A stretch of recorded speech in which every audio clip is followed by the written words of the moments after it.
The Honorable, the Judges of the United States Court of Appeals for the Fourth Circuit. Oyez, oyez, oyez. All persons having any manner or form of business before the Honorable, the United States Court of Appeals for the Fourth Circuit are admonished to draw an eye and give their attention, for the court is now sitting. God save the United States and this honorable court. Please be seated. Welcome. We have 4 cases today, and we will start with our first, Kevin Pitts versus State of South Carolina.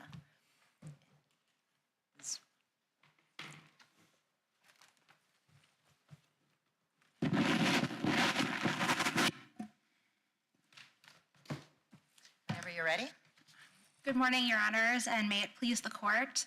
My name is Catherine Winbrand, and I represent plaintiff appellant Kevin Pitts. I've reserved 4 minutes for rebuttal. As every circuit presented with this issue agrees, district courts lack the authority to decide in dismissal orders whether the dismissal qualifies as a strike under Section 1915G. But in the decision below, that is exactly what the district court did. It not only dismissed Mr. Pitts' claims under Section 19E and 1915A, it then reached out to apply Section 1915G and ordered that this action shall serve as a strike. In determining that the dismissal qualifies as a strike, the district court violated the basic Article 3 principle that federal courts must wait until a legal question crystallizes into a case or controversy before they decide it. Counsel, can I just ask a quick question about your justiciability argument? So as you said, everybody actually seems to agree that district courts lack the authority to make sort of a binding determination sort of before the fact. Does it matter for our purposes or for purposes of this case, do we have to decide whether that violates Article 3, or is it sufficient that they lack the statutory authority to do that? It's sufficient that they lack the statutory authority to do that. If this court chooses to go the route of Judge Easterbrook and Hill and call it an excess of statutory authority, nothing rides on that. And we see the constitutional issue and the statutory issue as 2 sides of the same coin.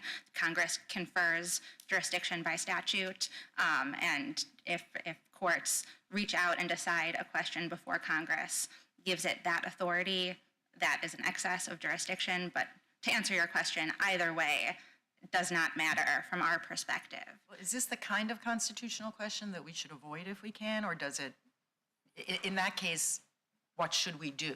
Assuming, hypothetically, that we agree with all of the other courts and both of the parties, that courts lack the authority to do this under the statute, is it proper for us to go ahead and reach the ripeness question too? We believe it is proper.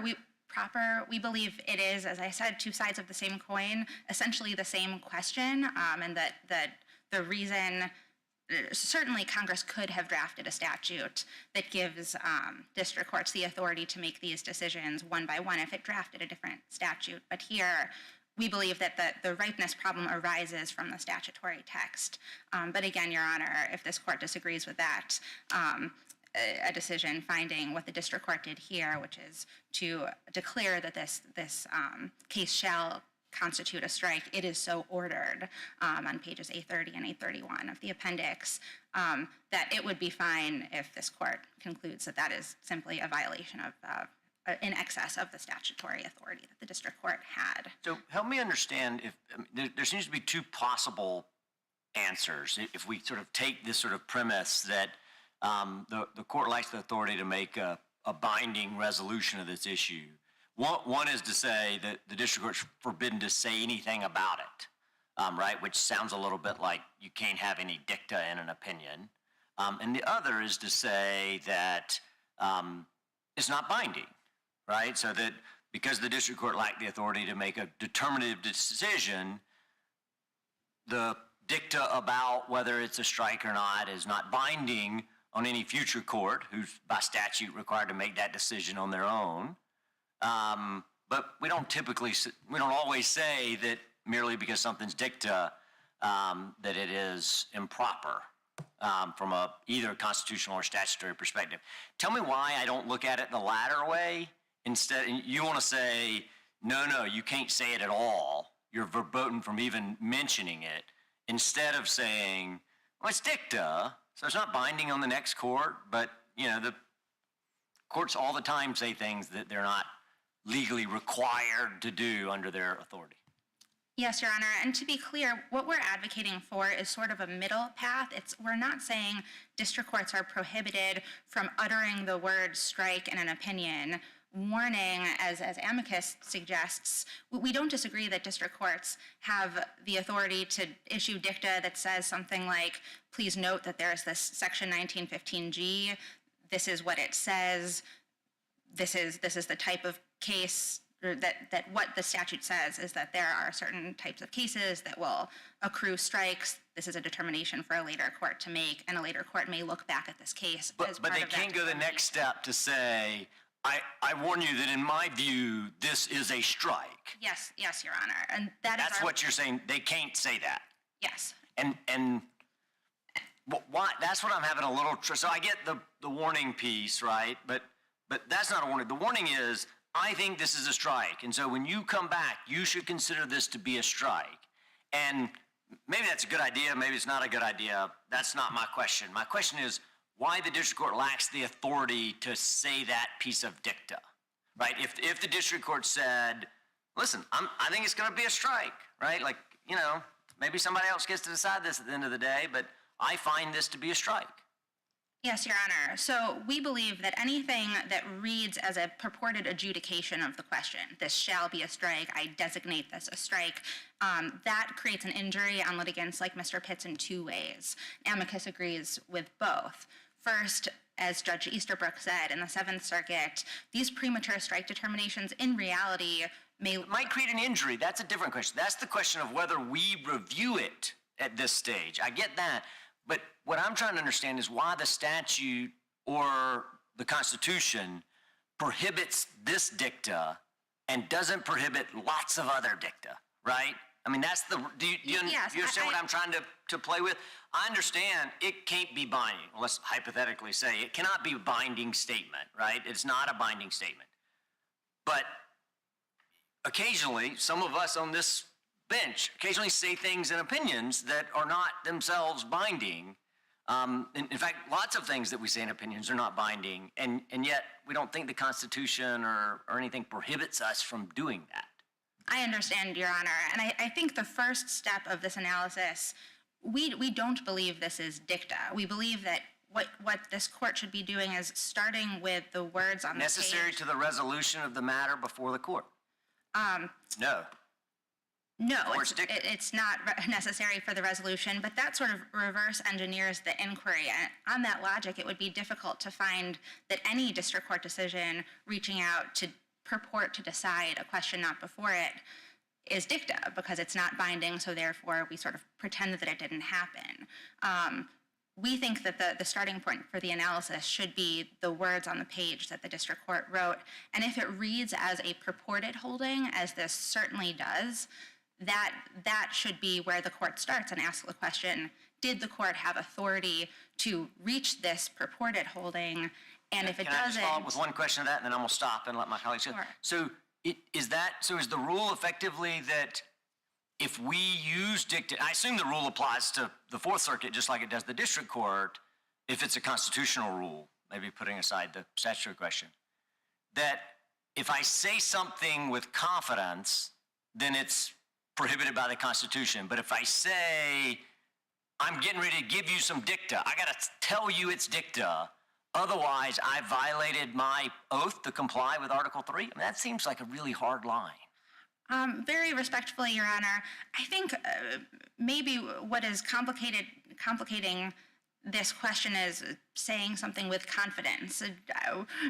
District courts, we believe, are certainly entitled to say anything with confidence. The question is whether it's mandatory adjudicatory language, words like shall. And that's the kind of inquiry that courts are used to conducting, looking at language on a page and knowing whether something is mandatory adjudicatory language and something that is a warning, a suggestion, something that's qualified.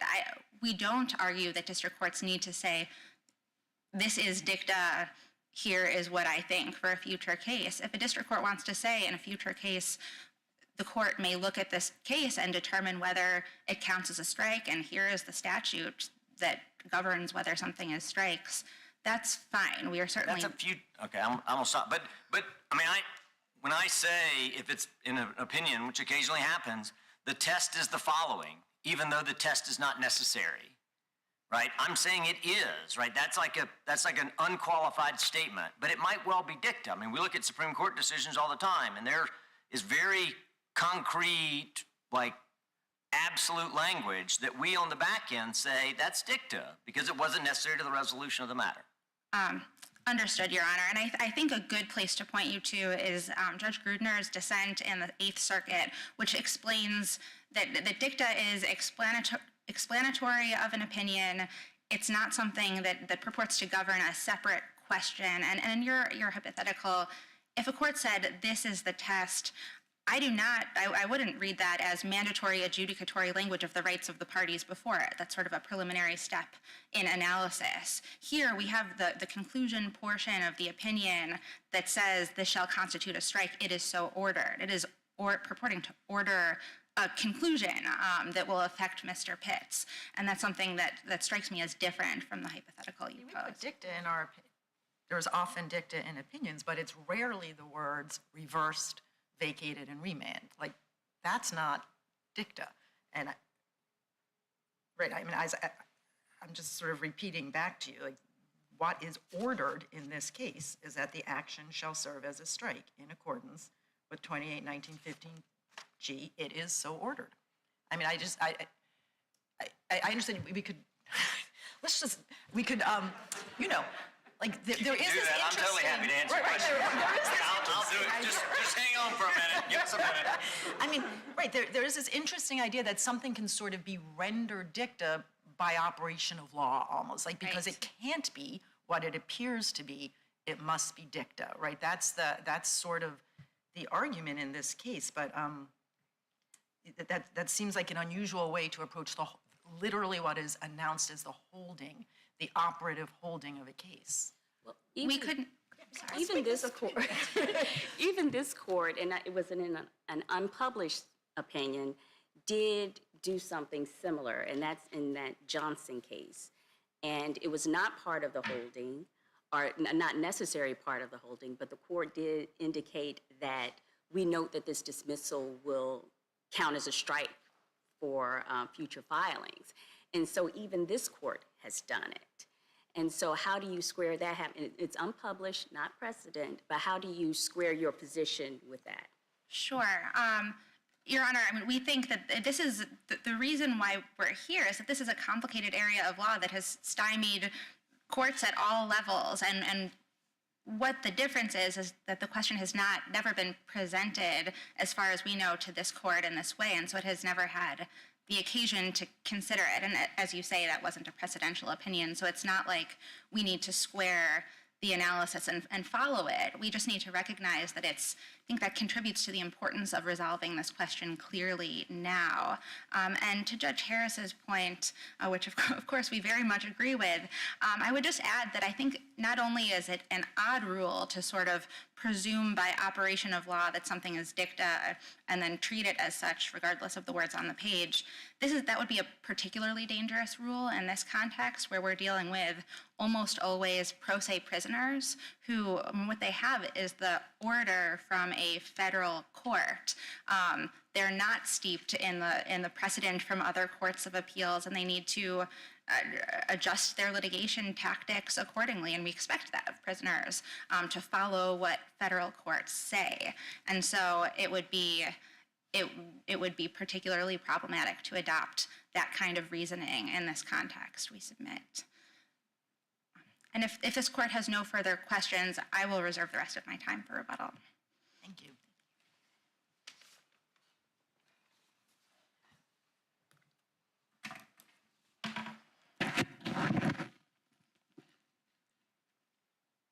Excuse me. May it please the court, my name is Erin Ashwell, and I am here with co-counsel Robert Day and Evan Tucker as court-appointed amicus. Even if you've never played baseball or softball, the idea of getting a strike and going down in the count is easy to understand. and for prisoners who want to grasp the consequences of a particular dismissal for whether they will be, should alter their tactics, whether they should think about whether they'll have IFP waivers in the future, the term is important. For courts, trying to manage their dockets, avoid missing meritorious claims, and figure out how to relate what are sometimes, 10, 20, 30 cases filed in different courts, sometimes over a span of 10 or 20 years. The term is similarly important. And that's why, Your Honor, we take a somewhat counterintuitive position, which is that we believe adopting Mr. Pitts' logic is actually potentially harmful to prisoners in pro se cases. As you note, we believe that the court should adopt the view of Judge Easterbrook in the Seventh Circuit and hold that a district court may use the word strike to describe a dismissal under 1915 E&G's shared terms. This is a common sense approach. Counsel, can I just, because you said counterintuitive, and I did have a concern, I guess, concern may be too strong, but a question about Hill. Because the thing that struck me as counterintuitive about Hill was this idea, which I believe you endorse in the brief, that the district court's purported strike determination is dicta for purposes of whether the district court can do it, but it's not dicta for purposes of whether it is reviewable on appeal. And that struck me as counterintuitive. So can you square that circle for me, how that can be right? Yes. So the first thing we would say is we agree that whether the use, first, I'm going to make a global point. I think the focus on the word strike is actually part of the problem here, because the real risk for prisoners falls in the assessment and the finality of a finding of a shared E&G term, and I'll revisit that point. But the fact that a court invokes that term causes someone to change their behavior, and as Judge Easterbrook says, that's legal injury. And it rises above, it is part of, in our view, and this is counter to Judge Grunder's Eighth Circuit view, it's part of the opinion. And in that way, it is not a determinative holding that there is another strike, but it may cause the prisoner to alter their behavior. Well, we have, I thought it was sort of hornbook law that you can't appeal dicta, even if it has results in the world, because it's just by definition, it's not a cognizable injury. You can't, if you can't win a case and then say, but I'd like to come up on appeal because some of the dicta in the opinion is going to hurt me in my next case. So in Camreta versus Green, the United States Supreme Court noted that the typical rule, and to start with your example, would be a prevailing party appeal, right? That typically a prevailing party can appeal, even if it was right for the wrong reason. But it noted that where the rationale given is going to alter how people will behave and has potential legal consequences or likely legal consequences, and those are likely to arise against the party, that part of the opinion can be appealed. And we think this flows naturally from Blakely, Your Honor. Now, I want to come back to the idea that at the end of a first case, be it on direct appeal or before the district court, whether a prisoner has suffered a dismissal for a shared E&G term, frivolous, malicious, failure to state a claim, is decided definitively. And so you could have a prisoner, if you accepted, for example, Mr. Pitts' arguments on his second issue presented, for example, you could have a prisoner who would want to appeal because they have suffered a legal injury and will be 1/3 of the way to not having IFP status in the future, because their case was dismissed for the wrong reason. But I guess I'm just not understanding how they haven't suffered an injury, because that's not a dispositive ruling. Their case is not 1/3 of the way. There's not a strike. No strike has been adjudicated. It's just dicta. Let's come back to the idea that we put forward, Judge Harris, that strike is it's a judicially invented descriptor. It appears nowhere in the statute.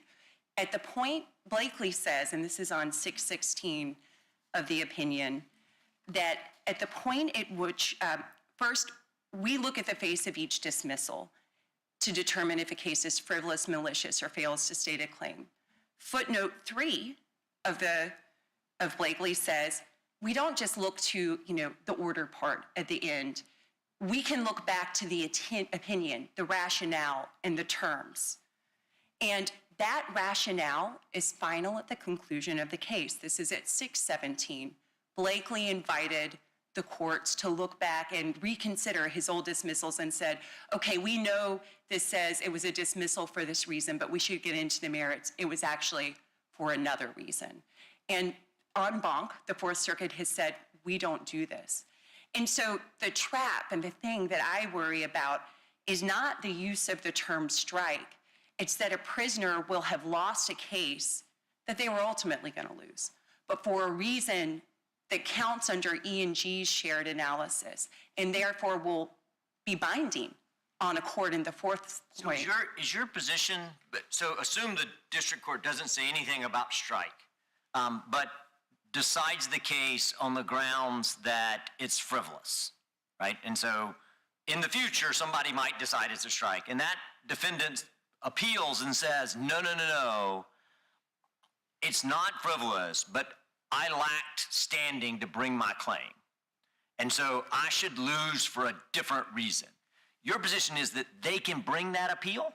I mean, I would naturally think they cannot make that appeal. That is an appeal that they're not able to make, that there's some future contingency, and that's fine, but they are not asking for a different judgment. This is the position we ask the court to adopt that the Seventh Circuit has taken. I understand, but what I'm saying is why, like, does it extend that far? So in any case, either the plaintiff or the defendant can appeal not to change the result, but to change the district court's rationale. Yes, Your Honor, that is our position. And I think without that, Blakely becomes a trap for the unwary, because a prisoner who, again, so as a practical matter, these cases typically get appealed on lots of grounds. It is an appeal created in a lab. Practical matters here. Right? I know. But if we then turn to the logic of Blakely, I don't understand how you can have a legal determination at the end of a case that is going to carry harm for you in the future. IFP status is very serious. It potentially bars prisoners from being able to come to court. But the point is it doesn't carry harm in the future because it's at best a tentative determination and at worst just an advice of rights. I think this is where the focus on the term strike in this appeal is actually unhelpful, because what is definitively determined is whether a case was frivolous, malicious, or fails to state a claim under both 19E and G. Blakely tells us that analysis is one analysis. Can I ask you a question? So, and maybe I'm misremembering kind of the state of play in the circuits on this. So Hill does say, this is dicta, but it's appealable, and you are defending that it might be both. But there are plenty of circuits, right, that say this is dicta, and that's fine, and it's not appealable. Like, why is it important to you to sort of, why in your view is it so important that this dicta also be appealable? So I think it is important that the rationale for the decision be appealable, and that the word strike is almost always going to travel with that. Right, and why is it so important that the rationale be appealable? Because a prisoner who has not in actuality filed a case that is frivolous, but will forever be termed for the rest of the time that they're incarcerated as having had a frivolous case, and maybe this is the case that tips them over the 3-case limit, that prisoner is in a very bad position. And if you look at this court's cases, Your Honor, there are numerous cases where... I'm sorry, I'm having a little hard time understanding your position. So when you, I'm not sure what you mean by the rationale, right? So there are two different, you might say there are two different rationales that's going on. This is the reason the case was dismissed, and this is the reason that it qualifies under 1915, right? When you say rationale, which one are you referring to? I am saying that for the terms frivolous, malicious, and fails to state a claim, they are the same rationale. And that's what Blakely, that's the view that we believe was adopted in Blakely But they need not be, right?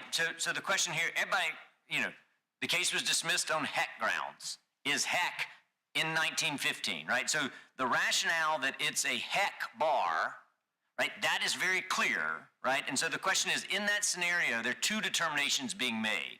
heck bars recovery here, and second, a heck bar is something that qualifies under 1915.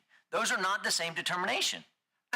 Your Honor, respectfully, I disagree. And I think, well, let me take a step back. I think that Blakely says whether... Wait, I'm sorry. So you're telling him, okay, you're telling me that deciding that the heck bar applies is the same determination as deciding whether a heck bar falls within 1915. What I would say, Your Honor, is that under Blakely, whether the heck bar was properly assessed in case one, so not the look back, whether is final. And so if it was I a agree with that. mistaken analysis... That's why they're two separate questions. That's the very point. The fact that it was dismissed under heck is final. Whether a heck bar falls under 1915 is simply a separate question. It is not the one and the same. You want to say one and the same. It's not one and the same. There are two separate questions. So I agree that when properly presented, they are separate questions. I agree with that, with you on that, Your Honor. I think the distinction... When you say the rationale is appealable, that's what I'm trying to get back. I'm trying to understand your argument, which I'm struggling with here. So when you said the rationale is appealable, which of those two questions are you saying is appealable? I'm saying it is appealable in the first case because Blakely says... What is it in your sentence? I am saying that whether a heck bar can be termed a dismissal under 1915 is a unified question for both E and G, and it must be presented when that prisoner's case is first brought to the court. And that's because Blakely says we look at the face of the opinion. And if that opinion was wrong, if that opinion was mistaken, we are stuck with that.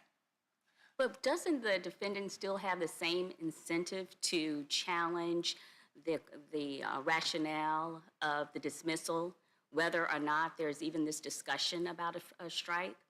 They may have this, I agree that there is the same incentive. The problem is one of information for a prisoner. But don't prisoners always get that information? When the first order goes out, it says if your claim is dismissed for being frivolous or a failure to state of claim, that it could count as a strike. Why isn't that sufficient to put the defendant on notice? Because when you, almost every court that has looked at this has acknowledged the important communication to prisoners that comes from using the word strike in an opinion. And that's because, and I come back to where I started in my argument, the term strike is something that's intuitively understood by people who may have low reading comprehension.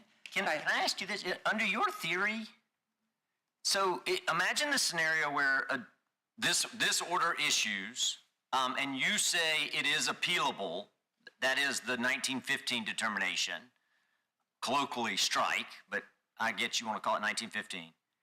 And imagine a defendant doesn't appeal that. Under your theory, given that he could have appealed it, does that mean that he is in the future precluded? Is that res judicata? Like, does the dicta now become res judicata on him? Not the... Or her? I'm not trying to... Understood, Your Honor. Are we in case one? May I clarify? Kate, so, well, what I'm saying is this very case. Okay. But you don't have these good lawyers, right? And so he does not appeal the order that we have below.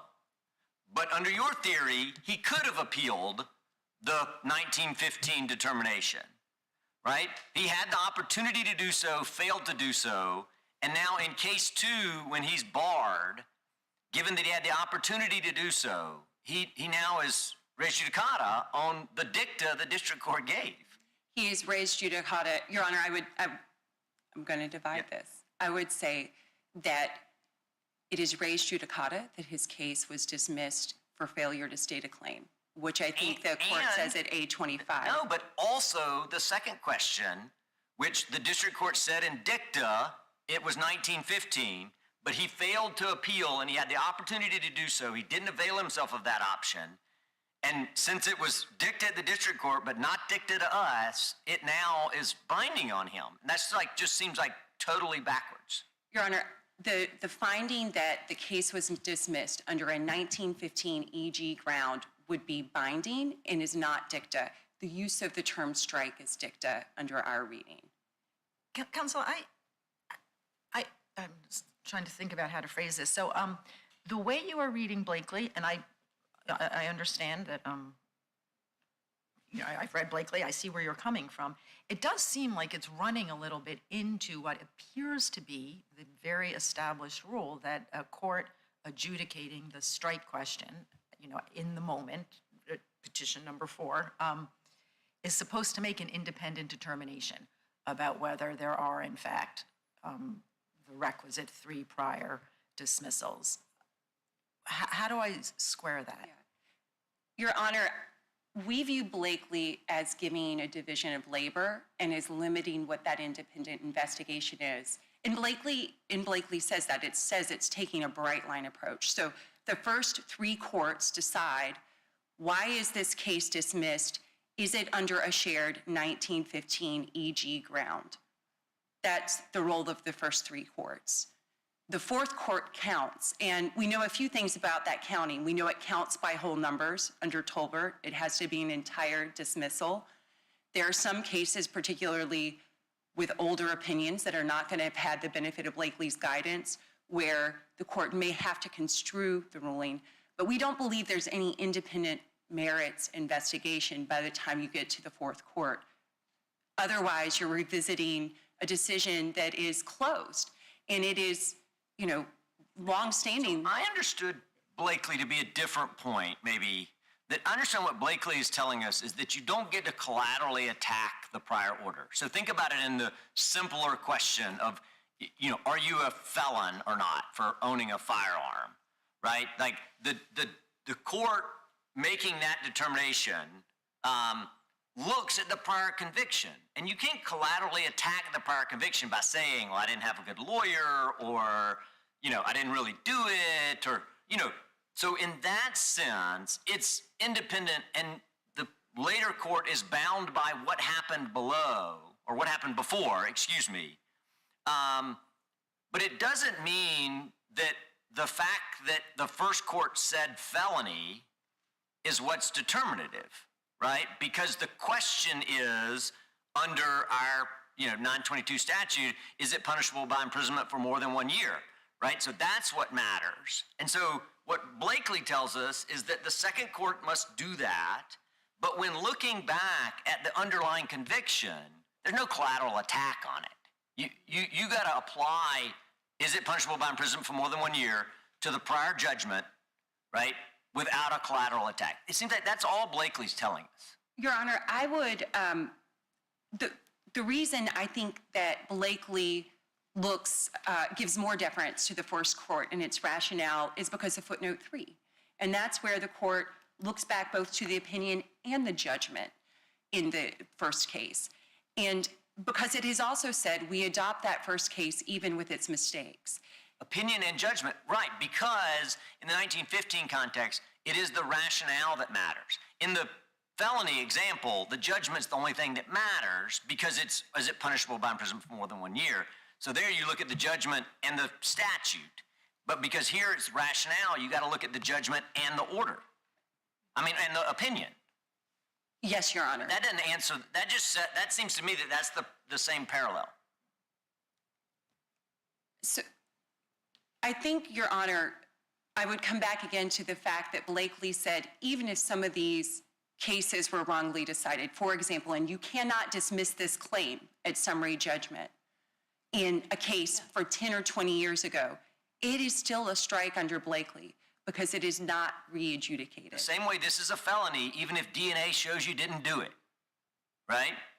It's still a felony, right? Right. Totally right. It might be wrong. We don't get to collaterally attack it. That's all Blakely's telling us. Right, and that's why, Your Honor, if you have a dismissal and the order says it is dismissing for failure to state a claim, and 10 years later you're in front of a court and seeking an IFP waiver and you have 3 dismissed suits, you no longer get to say it was not dismissed under a 1915 ground. That's our position.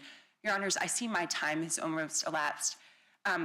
If I may briefly, I think that the use of the term strike is the wrong focus in this case, given our shared agreement that strike is not itself binding, right?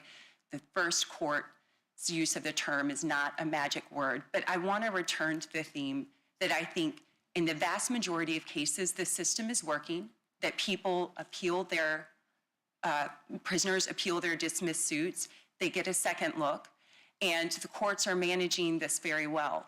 And so for that reason, we ask that you affirm the decision of the district court. We appreciate the opportunity to be with you today. Thank you. And Ms. Weinbrand, yes, you've got some rebuttal. Just a few points before I close, Your Honors. Ooh, I apologize. Just a few points before I close, Your Honors.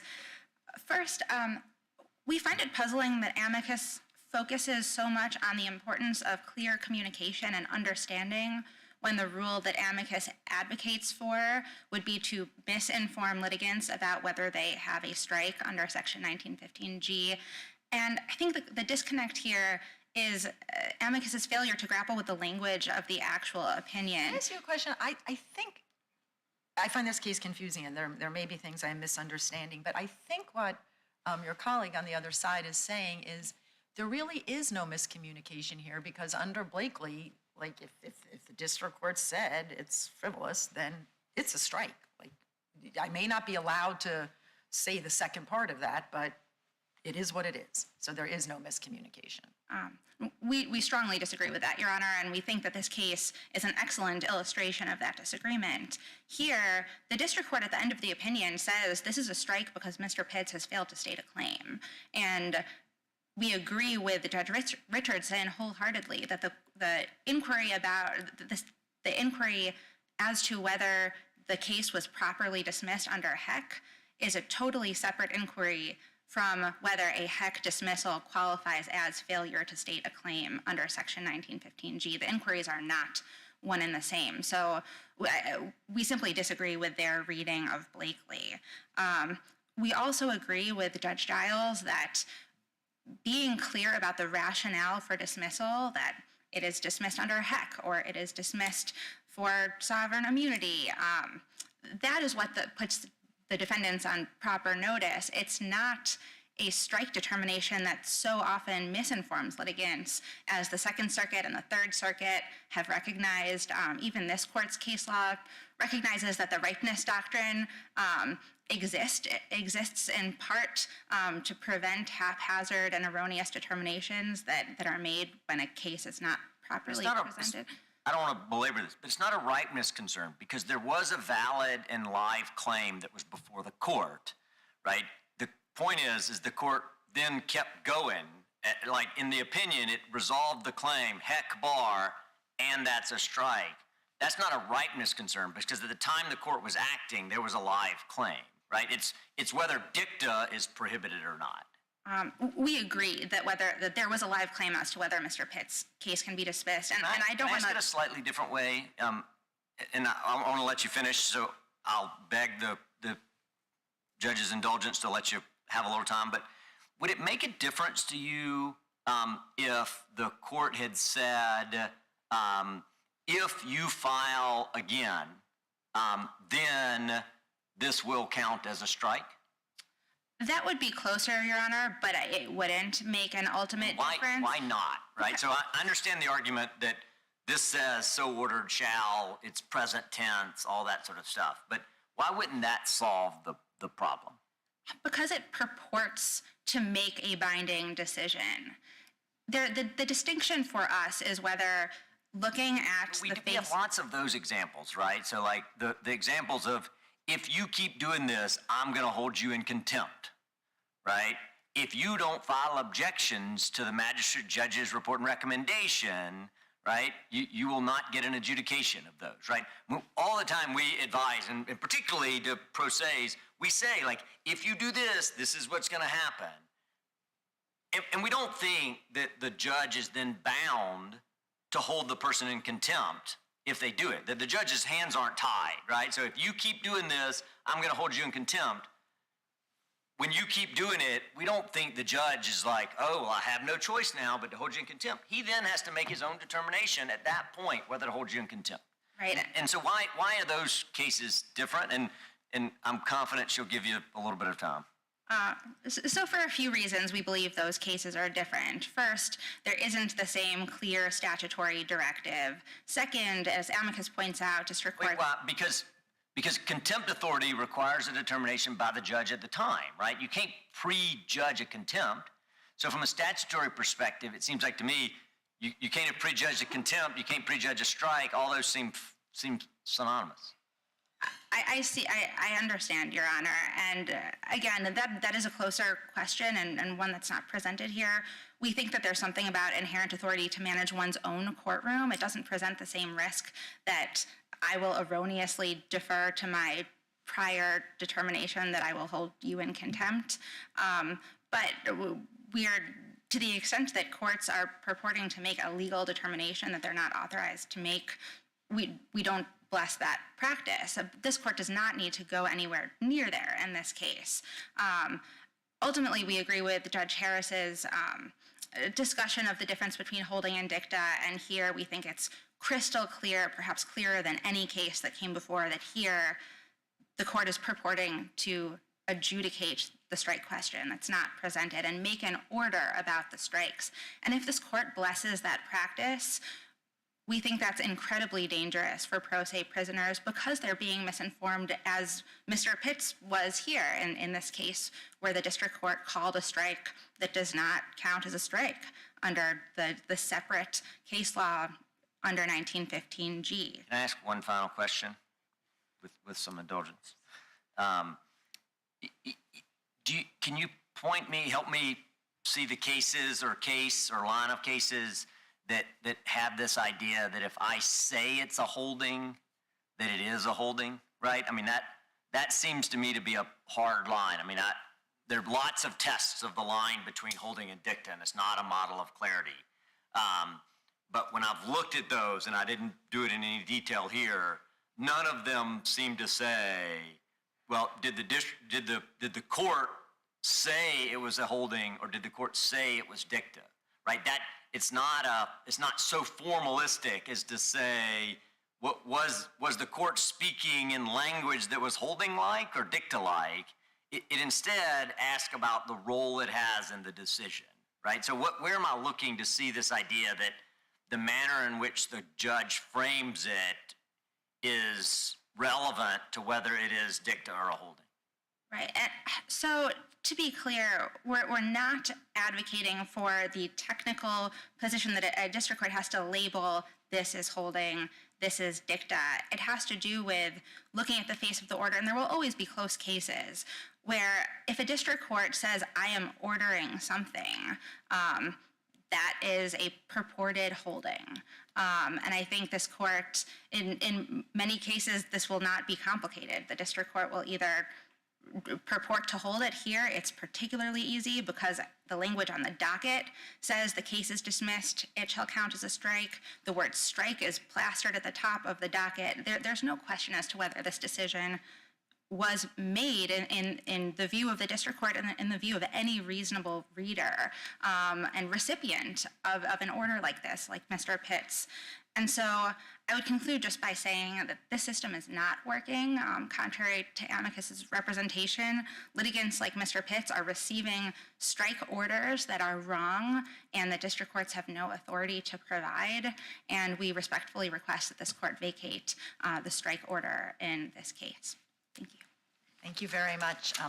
We thank all of the lawyers for attending today, and Ms. Ashwell, I know that you were court-appointed amicus, and we especially are grateful for your willingness to take this case. Thank you for being with us, and we are very sorry we can't come down to shake hands as would be our custom and our preferred choice, but we wish you the very best.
We'll hear argument next in Jane Doe 2 versus Sheriff of Richland County.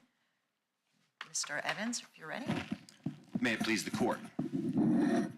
Scott Evans on behalf of the appellant Jane Doe 2, who brought this action when she was 21 and a half years old, stemming from a criminal sexual battery that happened when she was 17 years old and a senior at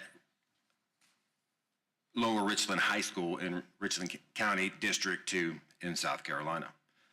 What I'd like to do first, with the court's permission, is to focus in on one of the crucial time periods in this case, which creates one of the largest issues of fact that we contend was incorrectly weighed by the district court in this case. There's much agreement as to the law that governs this case between the appellant and the appellee. Where we differ is in the application of the law to the various facts that we contend remain in dispute. In December of 2015, two undercover narcotics agents saw a marked Richland County Sheriff's Department vehicle meeting a teenager at 10:30 p.m. behind a Target and noticed that something was suspect and immediately called that deputy's supervisor. The governing case as to the first issue is Edmondson versus Eagle National Bank. And the question in the first issue is fraudulent concealment.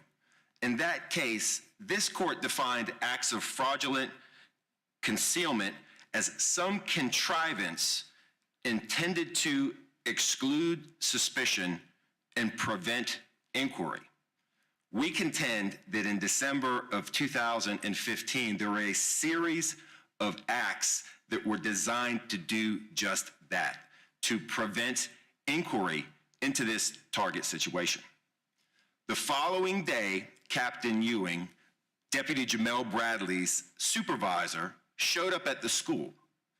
He already had access to Deputy Bradley's personnel file, which showed a series of suspect acts dating back to 2010. 3 acts in total involving inappropriate conduct with minor students and Deputy Jamel Bradley, including incidents of him driving minor students home in his patrol car against departmental policy. Captain Ewing arrives at the school, and according to the joint appendix, at page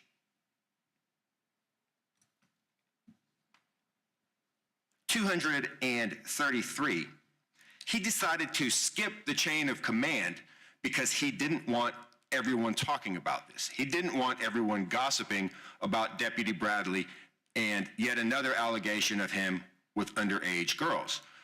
He skipped the chain of command because that would ensure that there would be no formal IA investigation that would go into his personnel file. And an IA investigation would also require that all of the relevant witnesses be indicated. When he arrived, according to the record at, I believe, page 234 of the joint appendix, the first thing that Captain Ewing does is instruct school officials not to contact this 17-year-old minor's parents, despite the mandatory reporter laws. He states that the sole thing he is there to do is to ask Jane Doe what she was doing with Deputy Bradley and to find out if Deputy Bradley's story matches Jane Doe 2's story. The stories did not match. However, the investigation ends there with 0 written documentation, 0 contact to Jane Doe 2's parents, and 0 information being entered into Deputy Bradley's file. Counsel, for the purposes of fraudulent concealment, though, isn't the focus on what the defendant did to mislead or conceal facts from that plaintiff? We would contend that under Edmondson, the Fourth Circuit, this court has previously held that what constitutes reasonable conduct when you're looking at reasonable diligence can vary from one plaintiff and may not constitute reasonable conduct for the sake of another plaintiff. Since we are dealing... I'm not focusing on the plaintiff's conduct. I'm talking about that defendant's conduct, because the defendant is the one who was concealing facts or misleading the plaintiff, correct? Correct. And so what conduct here was intended to, what facts were withheld from this plaintiff at this time?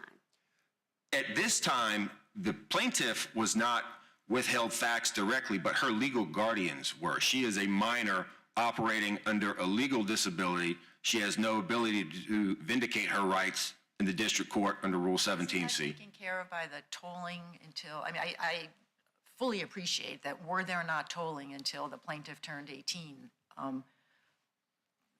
that what you have just said would strike one as perhaps as quite problematic, but there was automatic tolling until she turned 18, right? Correct, correct.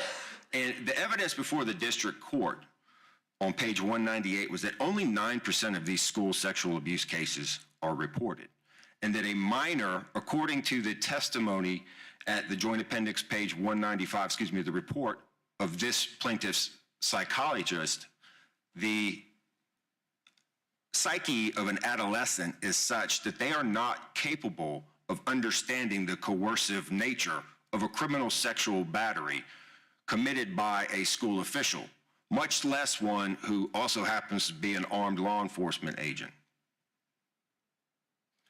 We contend that needless to say, I don't disagree with that fact. The question is, why does that fact matter, given that there's tolling until they're 18, right? The legislature made it, maybe they should have told it until they're 25, right? Maybe they're not fully developed until they're 35. Some of us think at 46 we're not fully developed, right? But like, they made the decision, that being the legislature made the decision that we toll it to 18 for the reason you've explained, that before you're 18, there are real challenges in understanding lots of different things, including what you described, right? But they toll it to 18 seemingly to address the very concern that you've raised. And so I understand the fact that you've given us, or maybe it's an expert opinion, but I'll call it a fact. But help me understand why that matters, given that we've got the tolling.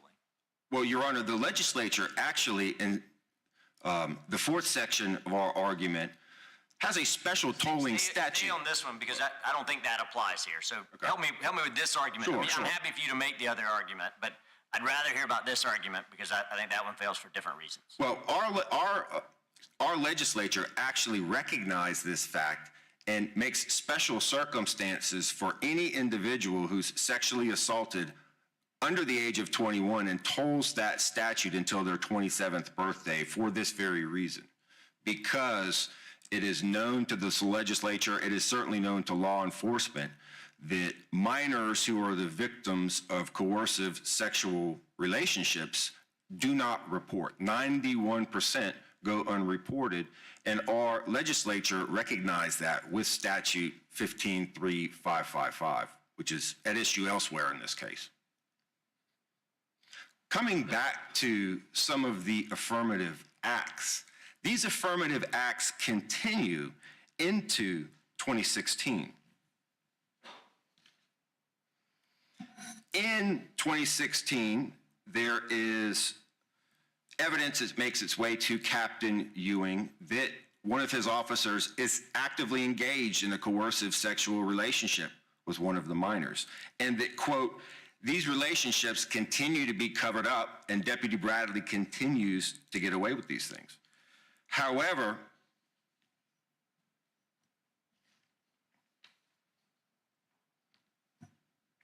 the investigation into this particular allegation involves just 7 questions, 1 attempt to contact this concerned parent, and 1 attempt to visit her place of employment, despite the fact that the Sheriff's Department has subpoena power. They had the ability to speak to the daughter that reported this sexual assault with the permission of the mother, and they had the ability and the obligation to notify the Department of Social Services when an allegation such as this arises, that one of your officers is engaged in a sexual relationship with a minor, particularly in the school setting. 2018, these acts continue. In March of 2018, there is a rumor that Deputy Bradley has gotten one of the students at this high school pregnant. Nothing is done. And finally, in April of 2018, a formal report under South Carolina's mandatory reporter statute comes forward that a different individual, a minor, Jane Doe 1, who was 15 years old, has reported to a counselor that Deputy Bradley has sexually assaulted her. Finally, an investigation is done as required by law. Jane Doe 1's parents are notified as required by law. And Deputy Bradley is polygraphed. He fails this polygraph miserably. An investigation is opened by Captain Jackson and Sergeant Lindler with the Richland County Sheriff's Department, who both provide testimony that they believed Jane Doe 1 and did not believe Deputy Bradley. However, while Captain Jackson is on vacation, her investigation is summarily closed by her supervisors without explanation. She goes on the record and says that this case was closed because Deputy Bradley is a, quote, unicorn who is beyond reproach. Into the following year. Counsel, can I just ask you, just so I can track the argument, are we still talking about fraudulent concealment? This is all the fraudulent concealment? We are, Your Honor. We contend that the facts that make up the fraudulent concealment continue into the next year. In January of 2019, Jane Doe 1, 15-year-old Jane Doe 1's parents want to investigate civil liability, so they serve a FOIA on the Richland County Sheriff's Department for Jamel Bradley's personnel file. Because, of course, they know that just because their daughter has been wronged does not mean they have a tort claim, certainly does not mean they have a constitutional supervisory liability claim, unless they can show that there have been allegations in the past that make it so that the supervisors should know. I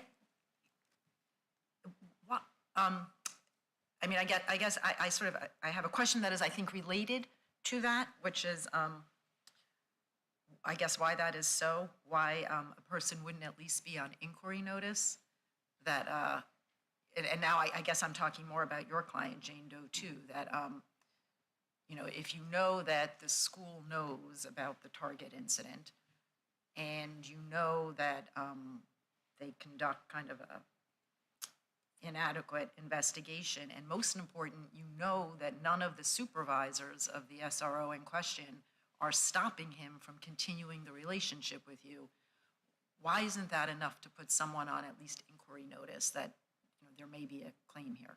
Under Shaw versus Stroud, we would respectfully contend, Your Honor, that that's not enough. Merely knowing that they knew about us meeting at Target is not enough to know that we have a constitutional violation by the supervisors.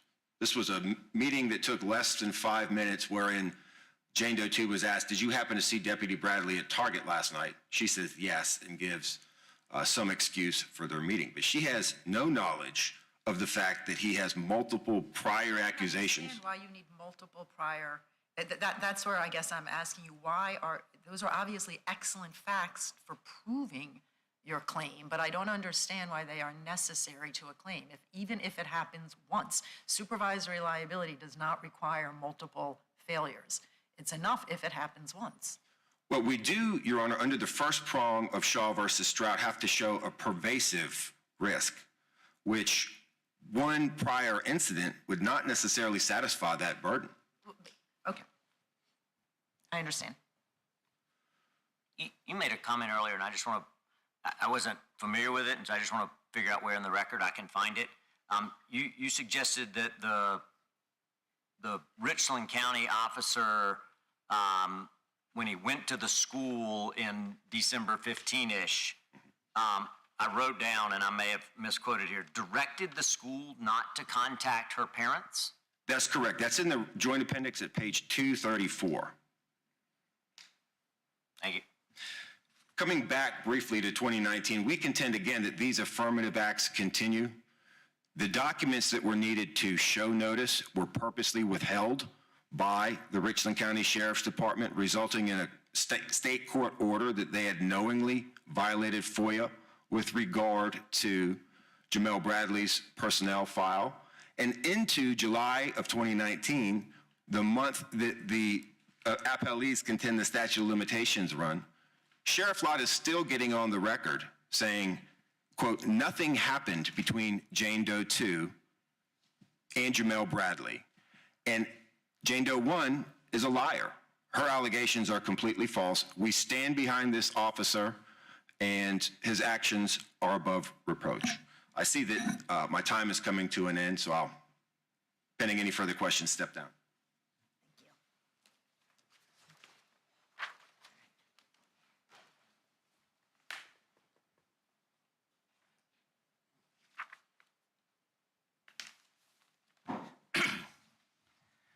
May it please the court, my name's Andrew Lindeman. I'm here for the appellees. I want to touch on, since this involves a statute of limitations case or defense, I want to touch on a few points, including some key the key timeline that's involved in this case. Also want to make the distinction in this case that, of course, the district court dismissed not only the federal claims, but the state claims on the basis of a statute of limitations defense. And there are two different statute of limitations that obviously apply.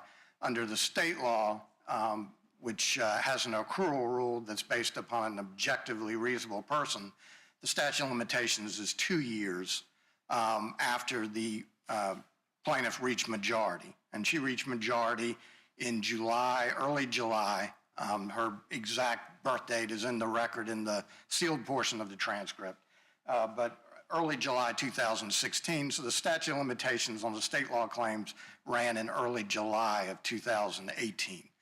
The statute of limitations for the Section 1983 claim is obviously based under the Wilson case on the general residual statute of limitations in South Carolina, which is 3 years. And ultimately, the statute of limitations on the federal claim ran in July of 2019. As I indicated, there are two different approaches to accrual under state law versus under federal law.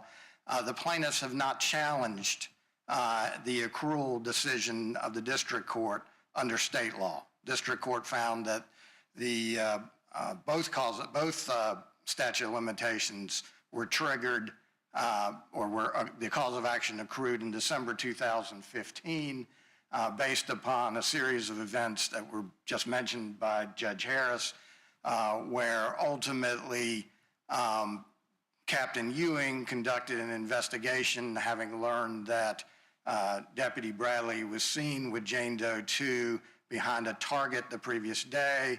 He went to the school, he conducted an interview, and incidentally, I dispute the suggestion that Captain Ewing instructed the assistant principal not to contact the parents. I believe the evidence is that she attempted to contact the parents, were unsuccessful, and they still went forward with the interview with the assistant principal sitting in with the student and with Captain Ewing.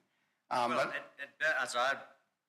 hadn't seen that fact alleged before. It's not in the briefs anywhere. And when the 234 refers us to the deposition of Ms. Shell, and you're right, she says that she did contact the parents, but he also says that not that Captain Ewing instructed not to, which was the claim made, but that Captain Ewing said that you did not need to contact, right? So it's the opposite of an instruction. It's saying, I'm not giving you an instruction one way or the other.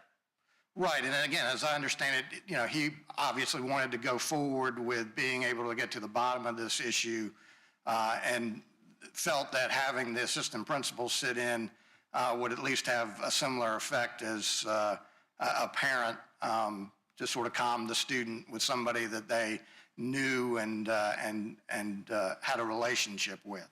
But ultimately, that's not a terribly material fact to it. I did want to correct it. But as the district court found that based upon the investigation that was done on December 4th, 2015, of course, the plaintiff denied having any type of relationship, and certainly a sexual relationship, with Deputy Bradley. And she conceded in her deposition years later that she lied to both school personnel as well as Sheriff's Department personnel about that relationship, totally trying to keep it a secret, which she successfully did, incidentally, until her deposition was taken in November of 2019 in the Mother Doe case, the preceding litigation. But ultimately, based upon what the plaintiff learned and some reasonable inferences to be drawn from that meeting, and then the subsequent lack of any follow-up, lack of any discipline that she was aware of to Deputy Bradley.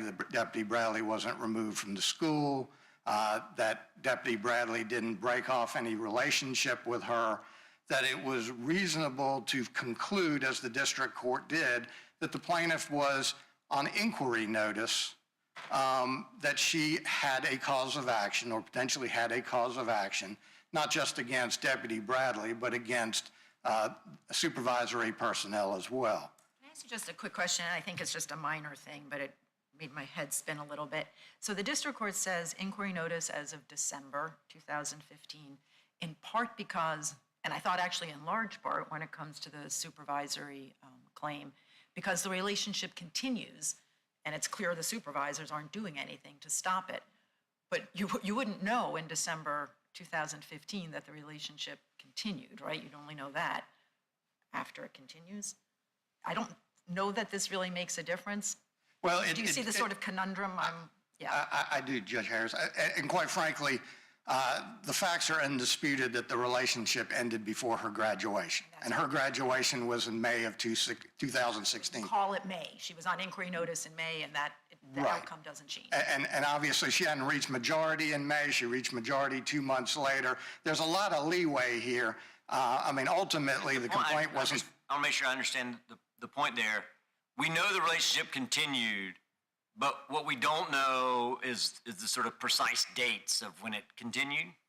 The plaintiff testified... When was the Target, do you remember when in December the Target incident occurred? It occurred on December 3rd, and then the meeting with Captain Ewing was the following day. And ultimately, the plaintiff herself testified that the relationship continued. She couldn't give exact dates, but she indicated that it started sometime before Thanksgiving and it ended about a month before her graduation.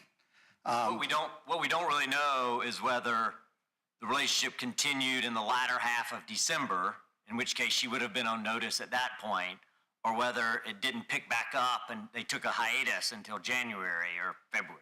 Well, I believe in her affidavit, she does say that she spoke to Deputy Bradley and they decided after that meeting with Captain Ewing to better lay low for a while. Didn't indicate how long they laid low, but her testimony was definitely clear. The sexual relationship continued into the next year, and she broke it off basically, or it ended about a month before graduation. So that would put us roughly at April, May 2016. And again, because of the way the timeline works in this case, we're not wed necessarily to a specific day, because it's not like they were 1 day late in filing the lawsuit. I mean, the lawsuit wasn't filed until June of 2020. Counselor, she was aware about the deficiencies in respect to the first investigation, and I put investigation in quotes because it was really just speaking to the victim and also speaking with the deputy.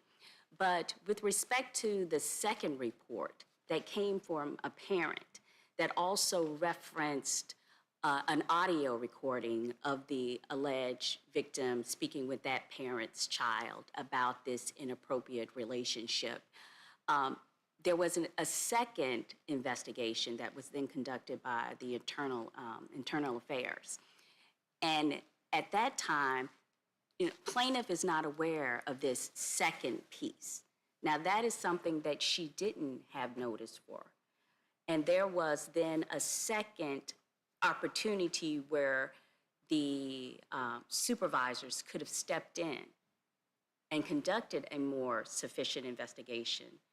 And so why doesn't that restart or reset the inquiry notice? Well, I mean, certainly she had enough information by the time she graduated, I think, to trigger inquiry notice.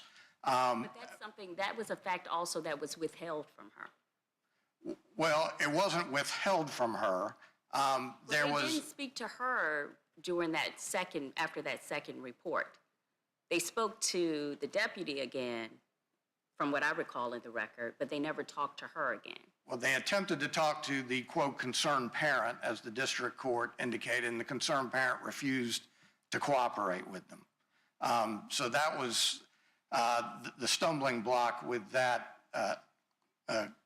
part of the investigation, the renewed investigation based upon the concerned parent coming forward. But ultimately, that all occurred also after the graduation, or certainly after the relationship ended. That concerned parent didn't come forward until May of 2016. Based on the plaintiff's own testimony, her relationship had already ended at that point, and of course she graduated during that month, and she reached majority about 2 months later.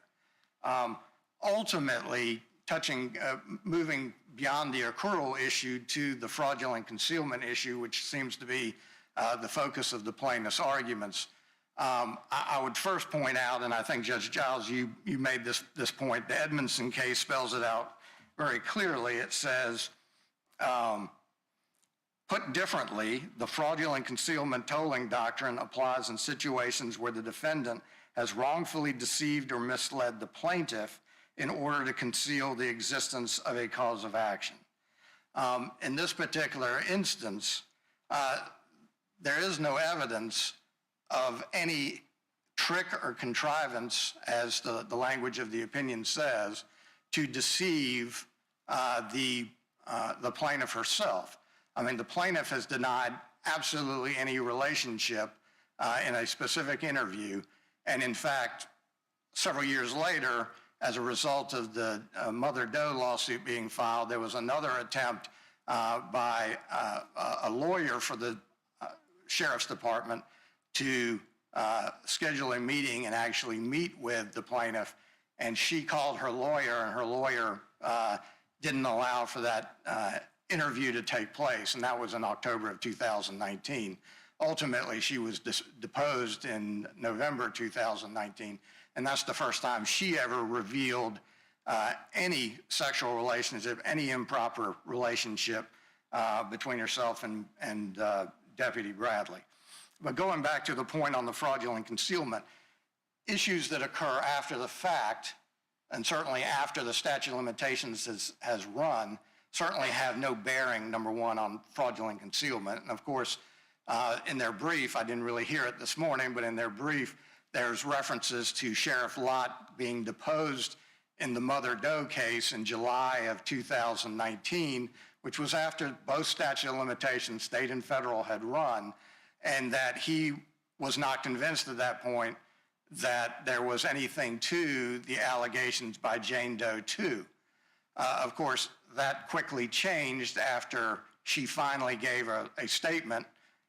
Her deposition was given on November 19th, 2019. The following day is when the press release and the press conference was held. So clearly that doesn't show any intent to fraudulently conceal something. They finally heard from Jane Doe 2, who revealed the nature of the relationship, and certainly Sheriff Lott changed course and dealt with that immediately. But again, those issues, that sequence didn't take place until after the statute of limitations had run. So what you focus on, obviously, is before the statute of limitations had run, we construed, obviously, their arguments in their brief that they were arguing somehow fraudulent concealment by silence. And in their reply brief, they said, no, that's not our argument at all. Instead, they focused on several different points, many of which you've heard here today. The nature of the investigation that was done by Captain Ewing in December of 2015. If you don't have it, it's fine. I can get somebody to find it. But you mentioned a contact with the lawyer for the Sheriff's Department to the plaintiff in October of, is it 18 or 19? And do you have a? It was 19, Your Honor, and So it's like a month before her deposition. Month before her deposition, Okay. as a result of discovery that was being conducted in the Mother Doe case. If you look at page 343 of the joint appendix, and that is the plaintiff's affidavit. Paragraph 15, she says, in October of 2019, a woman showed up at my apartment one day out of the blue, goes on to talk about her encounter with Joanna McDuffie, who was Sheriff Lott's in-house lawyer. So it's actually undisputed. It comes from the plaintiff's own testimony. Thank you. But that was done as a result of discovery that was ongoing in the Mother Doe case, which was filed in October of 2018. But ultimately, so the focus as far as the fraudulent concealment needs to be on the period of time before statute of limitations runs. Have to look at whether there was actual steps to take to deceive or trick the plaintiff herself. There is no evidence of that. At best, what the plaintiff points to is their same allegations that support their allegations of a negligent investigation. That Captain Ewing didn't go through the chain of command, he went directly to Sheriff Lott, that there wasn't as thorough an investigation conducted as could possibly have been conducted at that time. And You don't need to oversell that. Yeah, I mean, It wasn't the most thorough that could possibly, undersells the deficiency here, don't you think? well, and yeah, certainly, well, and we do, with all due respect, we are blessed with some hindsight here. I mean, the incident as described at Target, it wasn't like the other deputies caught him in some sort of inappropriate act. It was simply he was talking with a student at night, and I'm not suggesting that that's appropriate behavior, but my point being, it certainly didn't suggest facially that it was a sexual relationship. But you also have conflicting statements about what the purpose of that meeting is, and it's at 10 o'clock at night. And there could really, could there ever be anything appropriate in that? Well, and I guess my point being, we can debate a negligent investigation claim, and obviously this case wasn't decided on the merits. The point I'm trying to make is it's fraudulent concealment. It's not negligent concealment. It's not the statute of limitations is told because the defendant didn't do a proper investigation of their own employees' behavior. That's not what equitable tolling, that's not what fraudulent concealment is. Fraudulent concealment is a deliberate, intentional act to deprive the plaintiff of information they need to have inquiry notice to be able then to proceed with that inquiry notice to do their due diligence and determine whether or not they have a cause of action. And the district court's findings on this, I believe, are quite solid. Ultimately, she did have sufficient information based upon the investigation that was conducted by Captain Ewing. She knew that she had been seen with Deputy Bradley at the Target. She was questioned about it. She knew her supervisors, who Captain Ewing was his supervisor, was aware of this. And then ultimately, as the district court made the very points, she knew that no action was taken. So to the extent that she had inquiry notice at that point of a supervisory liability claim, and she didn't pursue it. And of course, part of the reason she didn't pursue it is she was attempting to keep this secret, and she kept it secret until she was forced under oath to be able to give a deposition in November 2019. At that point, both of her statute of limitations had run. Real quickly, I will rely on the briefs on this particular issue, but there's the question as to whether the statute of limitations, both for the federal claim and the state claim, should be under 15-3-555. We have case law from South Carolina appellate courts that say clearly that doesn't apply in this instance. The Doe versus Duncan case is a very similar case to this one, except it involves, if I remember correctly, a fire department employee. And the South Carolina Court of Appeals said, number one, it's a statute of limitations. It's not a tolling provision, as the plaintiff argues in this case. but that the Tort Claims Act statute of limitations, which is 2 years, applies, not the sexual abuse statute of limitations. So ultimately, as far as the federal statute of limitations concerned, Supreme Court has spoken very clearly that you don't look at the specialty statute of limitations. In fact, in the Owens case, there's a very lengthy footnote 8, which lists out all kinds of specialty statute of limitations from across the country. And if you look at those closely, a number of them are statute of limitations for specifically sexual abuse or incest type claims. And the Supreme Court rejected that, said you look at the residual or general statute of limitations. That's exactly what the district court did in this instance. We would ask the court to affirm the rulings of the district court on both the state law claims as well as the federal claims. Thank you, Your Honor.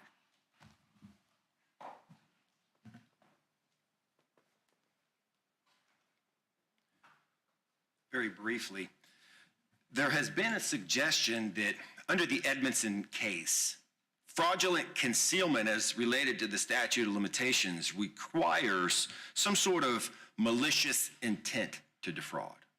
But the Fourth Circuit, this court actually defined it in the context of Edmondson, not as some sort of fraudulent intent to defraud, but as a contrivance intended to exclude suspicion and prevent inquiry.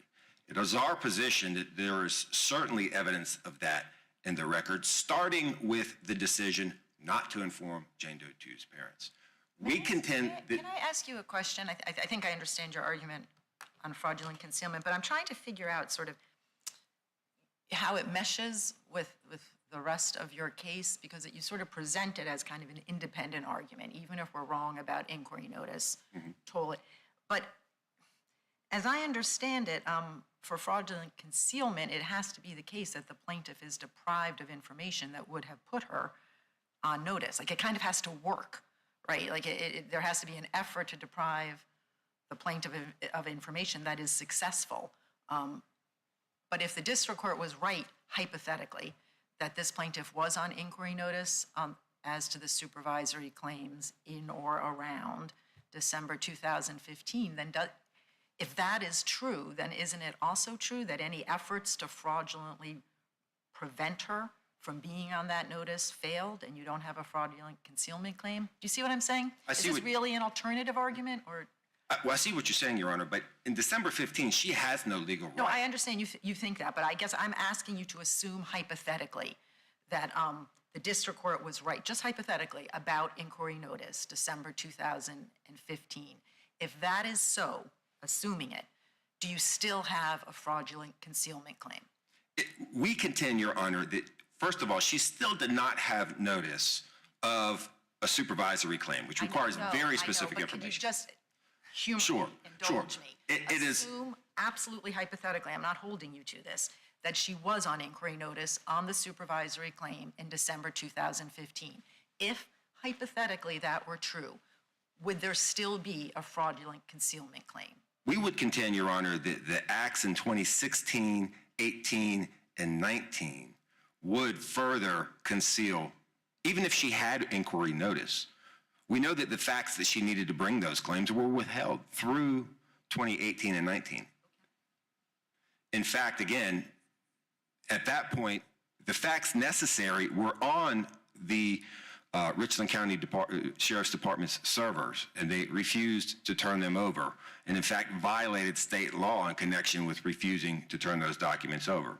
We know that Jane Doe 2 was not contacted when her name came up again in 2016, and again, into 2019, Sheriff Lott is still saying nothing happened after having seen these very salacious emails that are contained in the record. He still maintains that nothing happened between Jane Doe 2 and Deputy Bradley, and Jane Doe 1 is fabricating her allegations. This was still the official sworn testimony at that point in time. We contend that those are affirmative acts that would further deter any of the victims, including the third victim for whom Deputy Bradley is currently under indictment, from coming forward.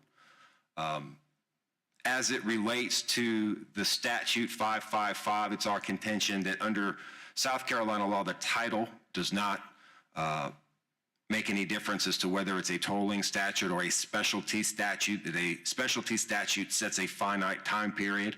In South Carolina, we have 1, 2, and 3-year statute of limitations versus a tolling statute that would measure the running of the statute of limitation by some independent act, such as a birthday. It's our contention that this is, in fact, a tolling statute because it doesn't set a finite time period. Rather, it measures the statute by some independent event. And finally, it is our position that the same evidence used to support fraudulent concealment is applicable to the equitable tolling of the state claims under the South Carolina Supreme Court's decision in Doe versus Bishop of Charleston, and they also relate to the issue of when did the claim accrue. And I see that I'm out of time, Your Honors, so pending any further questions. Thank you. very much. We thank both counsel for appearing today and helping us with this case. We're sorry we can't come down to shake hands, but we wish you the best, and then we'll ask the courtroom deputy to just put us in a short recess. This honorable court will take a brief recess.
Syneos Health.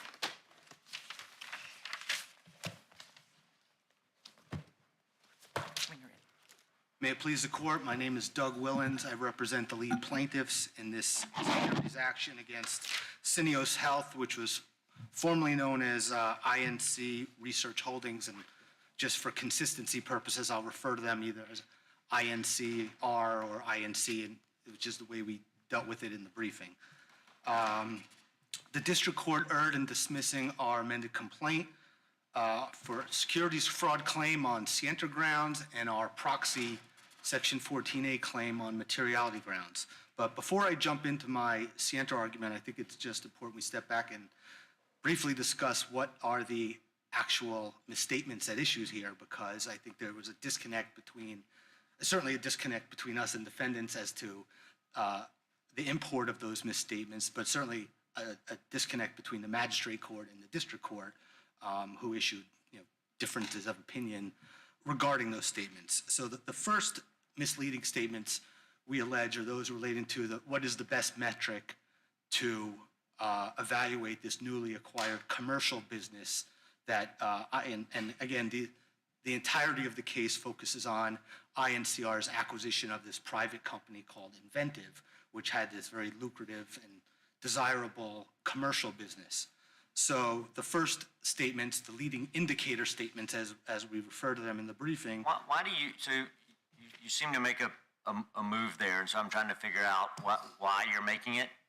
Lawyers tend to make these moves because they think they matter, but maybe not here.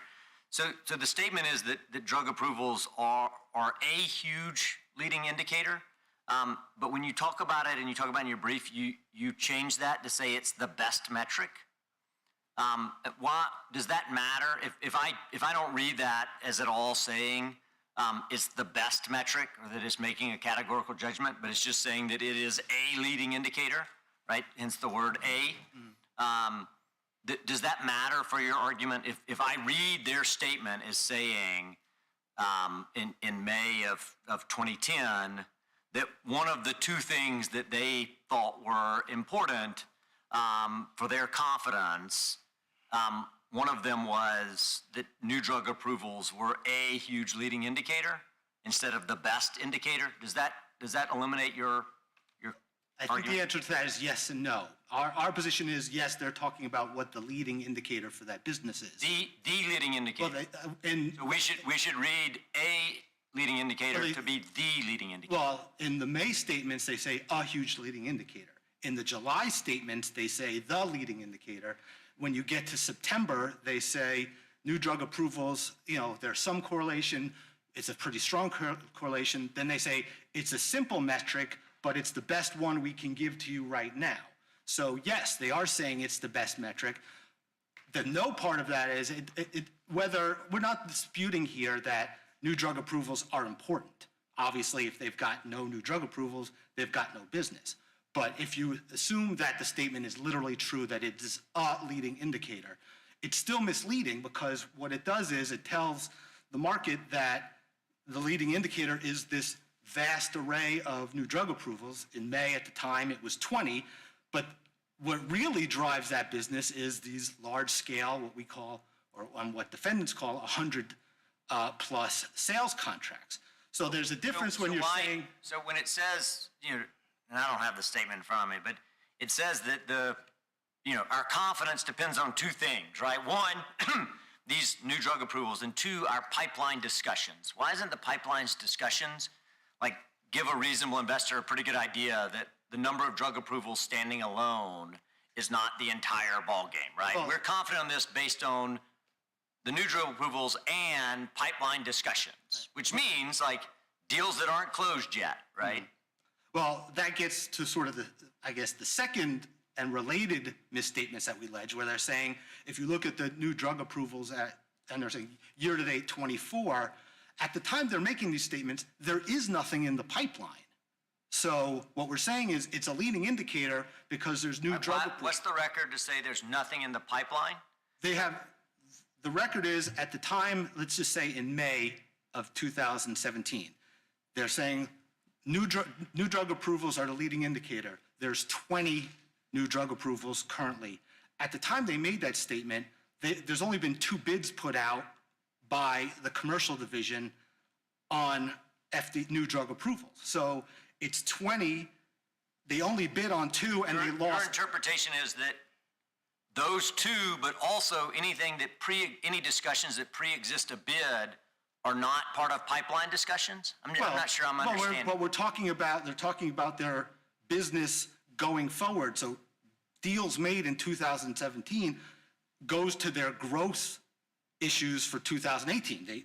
They have bid, we're not talking about contracts that were already signed. The year before, in 2016, for example, of the 22 drugs that were approved, only 5 gave rise to these new drug these 100+ contracts, and they only won 2 of those. So there was only 2 drugs in the pipeline before. As you get to 2017, and they're soliciting, again, this all comes in the context that they're soliciting investors to vote in favor of this merger. They're saying newer drug approvals are the leading indicator, but what they're not saying and what they're not telling the market is, of the 20 in May, they've only been bid on 2, and they lost both. When you get to July, they say, look, the leading indicator of how this business is going to do is new drug approvals. The number at that point is up to 24 in the pipeline. The other numbers don't change. They still only bid on 2, and they still have 0 in the pipeline. But they also say in July that we've got to close the business in the second half. So it's that. There's no business to close. There's nothing in the pipeline. They have got no new deals. Doesn't have to be anything in the pipeline. They don't represent that anything is definitely in the pipeline. Well, but they're saying at the moment, I guess that's the focus of our They case. only say new drug approvals are pretty strong so far this year, which is a precursor to the commercial. We got to go close the business in the second half of this year in commercial business for sure. Yes. So it's. But they say, but at the time they're making that statement, there are 24 new drug approvals out there. They've bid on only 2 of those. Those 2 were pre-class period, and they've got none. So there's no business at that point. Maybe there's some, that's our point. At the time they're currently making that statement, there is none. There may be some that may materialize down the road. Records show when the 2 bids were rejected? They were, we don't know definitively, but we know it was before they announced the merger. So it was before May of 2002. I'm sorry, May of 2017 is when they occurred. But the point is, at the time they made the statements, we're talking about what they currently knew. And they currently knew in July that there were 24 new drug approvals, 0 new bids were made, and 0 new contracts were entered. So at the time they're talking about their pipeline, then they've. He's asking you a question. I'm sorry. But also under their business model, wasn't it more likely that the commercials came within the last quarter? Yes, that's exactly what we're saying. But first we're saying at the time they made the statement, they had none. So there, like I said, there could be some that may materialize down the road in September. But again, Which is consistent then with the statement that we have to close the business in the second half. I think you're ignoring the part of the statement that says, but if you look at what's happening now, we've got pretty strong growth. We've got, or this is a leading indicator I'm for sorry, how. give me the statement where they said at that point they already had strong growth. No, what I'm saying is, the statement in July, new drug approvals are pretty strong so far this year, which is a precursor to the commercial. We've got to close that business in the second half of the year in the commercial business for sure, but at least the leading indicator is good for that business. But what we're saying is. That is the opposite of what you just represented to us. You just said that they said they had good growth as of that time. And they're not saying, they're saying exactly the opposite of that. No, but they're saying we might get good growth. But they're saying, but the point of where the falsity and the misleading nature of that statement is that the leading indicator. The falsity of the statement you made or the falsity of the statement? Which falsity? The statement that I just read is misleading because it gives the impression, the false impression to investors that the leading indicator for this business is new drug approvals, when the leading indicator is these 100-plus contracts that they're going to bid on. So in July, there are 0 contracts that they've bid on.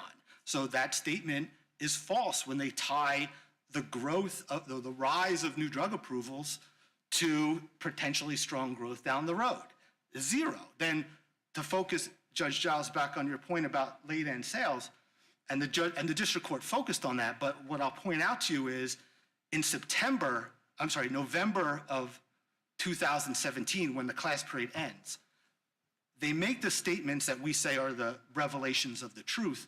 That's the end of the third quarter. That's not the end of the year. And what they do at that point is they say, listen, the growth, we're going to experience flat growth for next year. So at that point, what that means is they knew at the end of the third quarter that sales were not going to materialize to meet what their growth projections were. So the end of year was irrelevant at that point. So what I'm saying is it's misleading to go and say that new drug approvals were the key factor here, the key metric, when they weren't. They were a factor, but it's misleading to tell investors that the number of bids in play is 24, for example, when you're only bidding on 2, and you've got no contracts in the pipeline. So that's where we come out on the false statements. Can you give me a insight in the May call when they say pipeline discussions? You seem to be using the word pipeline in like, I think 4 different ways, but can you tell me what you think we need to interpret that statement to be when they said pipeline discussions, that phrase, what that means? What I'm saying is contracts that they have signed that will likely, when the contracts come in, and there's, I'm sure, some administrative process to get them up and running, that will lead to the generation of revenues down the road. So at that point in time, you think in the May call when it says pipeline discussions, you mean that you interpret that to be contracts that are signed? yes, I think, or bid. We could look at it bids that are. I want to made know too. what you mean. That's what I'm asking. Well, You think it means contract signed? That's fine. I just want to understand. I'm saying at that point, there's You no use it no for business. several different things. I'm trying to understand what your theory of pipeline discussions is. Contract signed or something else? Well, our theory is at that point in time, there were two potential bids to be made. I'm not asking the and facts. no I'm signed asking what contract. do you understand that phrase to mean in May? I'm saying that they have no business signed that would generate revenues. Okay.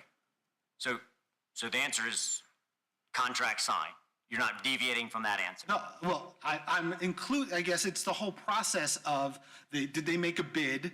Did that bid become accepted? And then if it's accepted, there's a signed contract. So it's the whole process at that Does point. it only include actions that happen after a bid is formally submitted?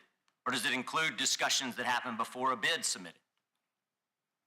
I guess I don't, there's nothing in the record that talks about what is happening before. I don't know the process of submitting a bid. What we do know is commercial at that point had only submitted 2 bids.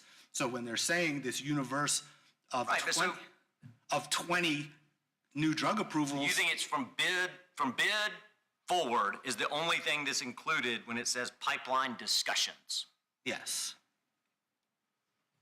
Now, when we get to, when I get to the actual Sienta argument, our main argument on This argument, if you fail on this argument, does it resolve both claims? I get the district court addressed yes. the Sienta with respect to. I'm sorry. I didn't mean to jump the gun. No, so this was the misstatement was the 14A claim, was how the district court Yes. addressed it. But the same misstatement applies to the 10B claim. Correct. At least for the 10B claim, it's the statements in May, July, and September. Right. Just In the because proxy the- claim, it's just the May statement because the proxy came out in June and the But if we found there was no misstatement in any of these, yes. that resolves both claims. Yes, that's correct. So just to, I don't know if I only have 20 seconds left. Does the court have any questions on the actual Sienta argument? I mean, basically, okay.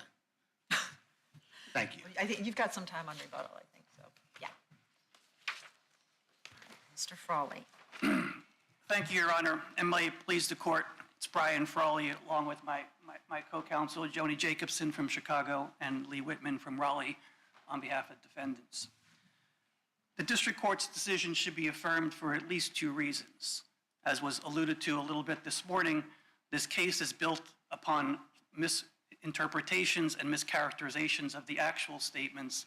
The actual statements were true, and they were forward-looking and not actionable, and there is no remote pleading of scienter here. I want to take a perhaps unorthodox approach to this and talk about the... Can I just ask one question?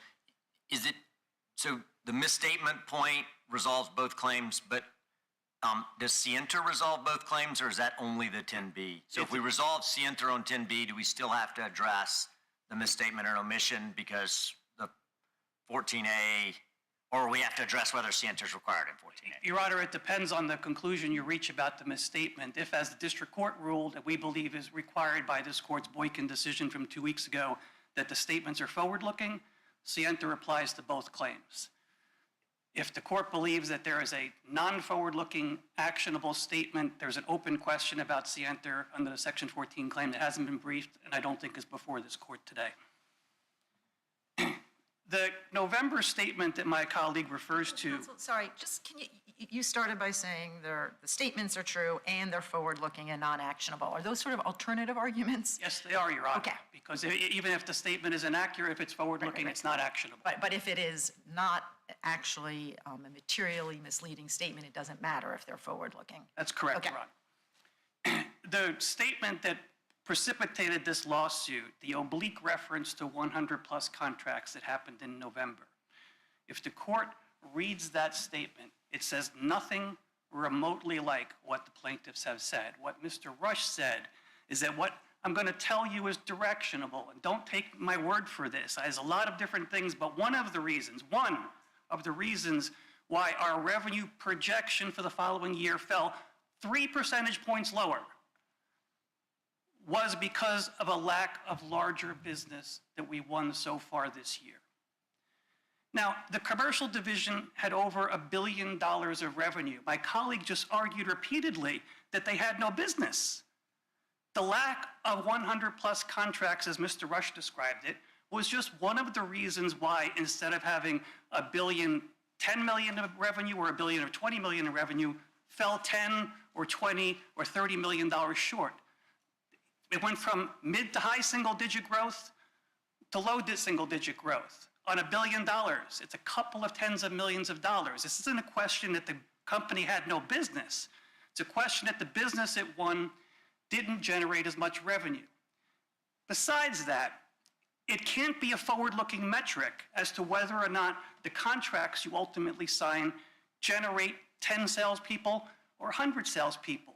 That's sort of like a record company saying, I got a bunch of good acts coming in, it's going to be a good year. And then somebody says, well, how many of them are going to be gold records? You don't know that answer till you get the contract, you go out into the market, and you generate business. That's not a forward-looking metric, it's a backward-looking metric. Now, Judge Richardson hit on this before, but I want to be clear. There's only one place in the entire class period that the word best metric was used. Nevertheless, that's what this whole case is supposed to be about. And the one place, it said nothing like what the plaintiffs say. There was a question asked, and this is a quote. Are there any metrics, it's Joint Appendix 696 to 697. Are there any metrics that we can track or look at where you can say that if we see X number of new drugs approved, growth will be Y at some point in the future? Answer. Let me answer that question this way. To be determined. I think that new drug approvals is a metric that has some correlation. The way that correlation can be strongest is when you start going through the following diagram, and Judge Richardson alluded to this before, and Mr. Rush goes through why the metric is broken as a measure of future revenues, not why it was the best one. And then he comes to the end of that and says, so you can break that correlation pretty quickly as you go down that list. And so it's too simple of a metric, but it's the best one we've been able to give you to date. Stay tuned. We don't even own the business yet. There was no misstatement here. As this court said just early this year in Marriott, in order to assess whether there is falsity, you first strip the plaintiff's mischaracterizations and look at the true statement in its context. And if we submit that if you look at the true statement in its true context, there is no misstatement. And frankly, the plaintiff's arguments don't say otherwise. At page 7 of the reply, plaintiffs say the following: "It is literally true that rising new drug approvals may signal a potential benefit to commercial's business." We submit that literal truth ends this case. As this court said in Marriott as well, that the problem for the plaintiff's complaint is that their allegations don't contradict the defendant's statements. Counsel, can I just ask you how you understand the district court's decision under 14E? Did the district court say there are no misstatements, or did the district court say, well, these are forward-looking statements and everything's within the safe harbor because you have the cautionary language?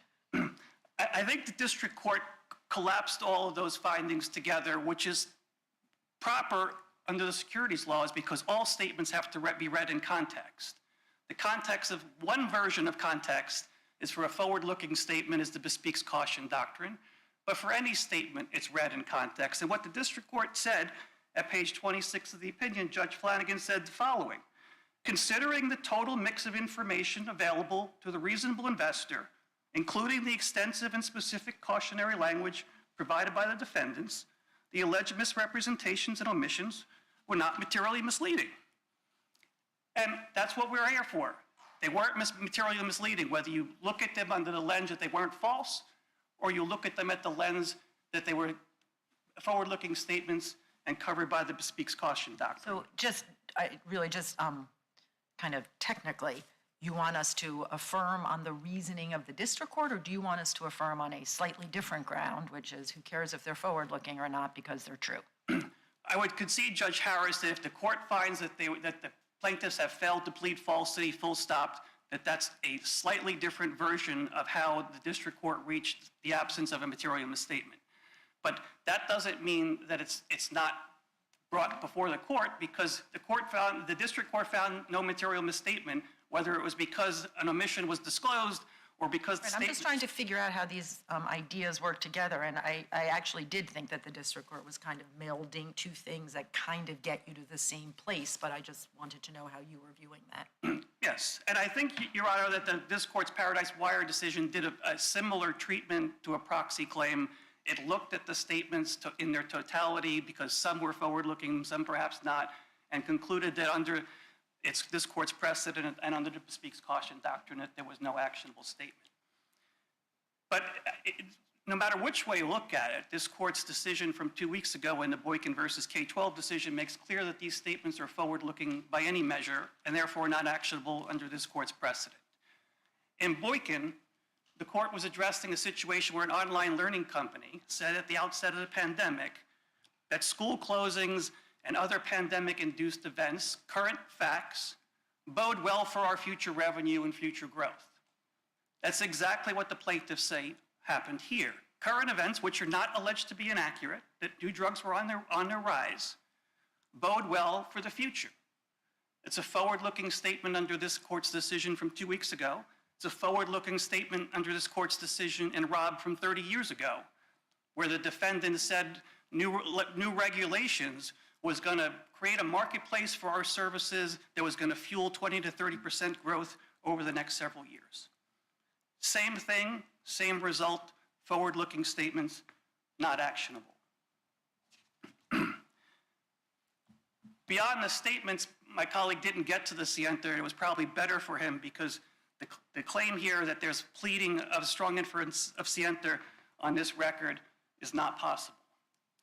It's not possible because of the misstatement theory that they espouse, which I'll come back to in a second, but also what they say in their complaint about what happened here is not just, as we heard this morning, that full stop, you didn't get these 100+ contracts, and so therefore your projections were in jeopardy.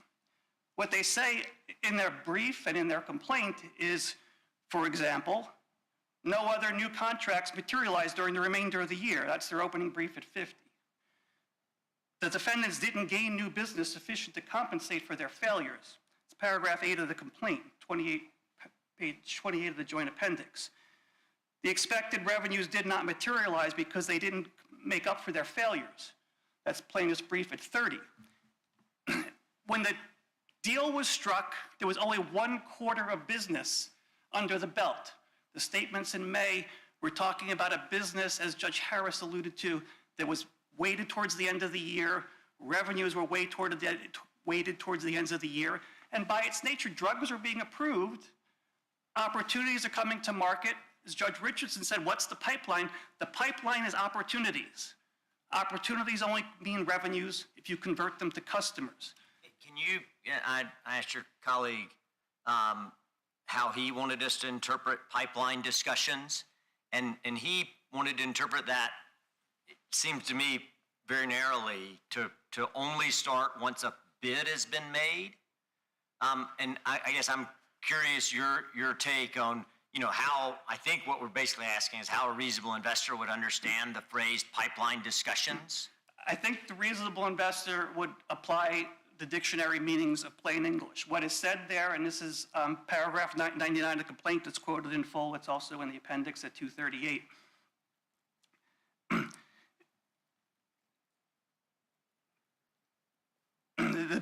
What Mr. Rush says is the best 2 indicators is what's in the sales pipeline.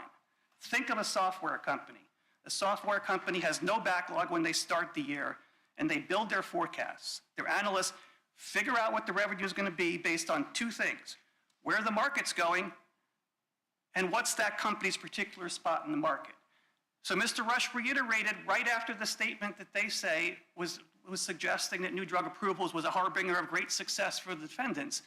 It's a great harbinger of where the market is. The question is, where's your spot in the market? Are you going to win the business, or your competitor is going to win the business? So by definition, the way this statement is, and this is an oral comment in an analyst call, the statement is, the pipeline is what the market is, you got to go win the business.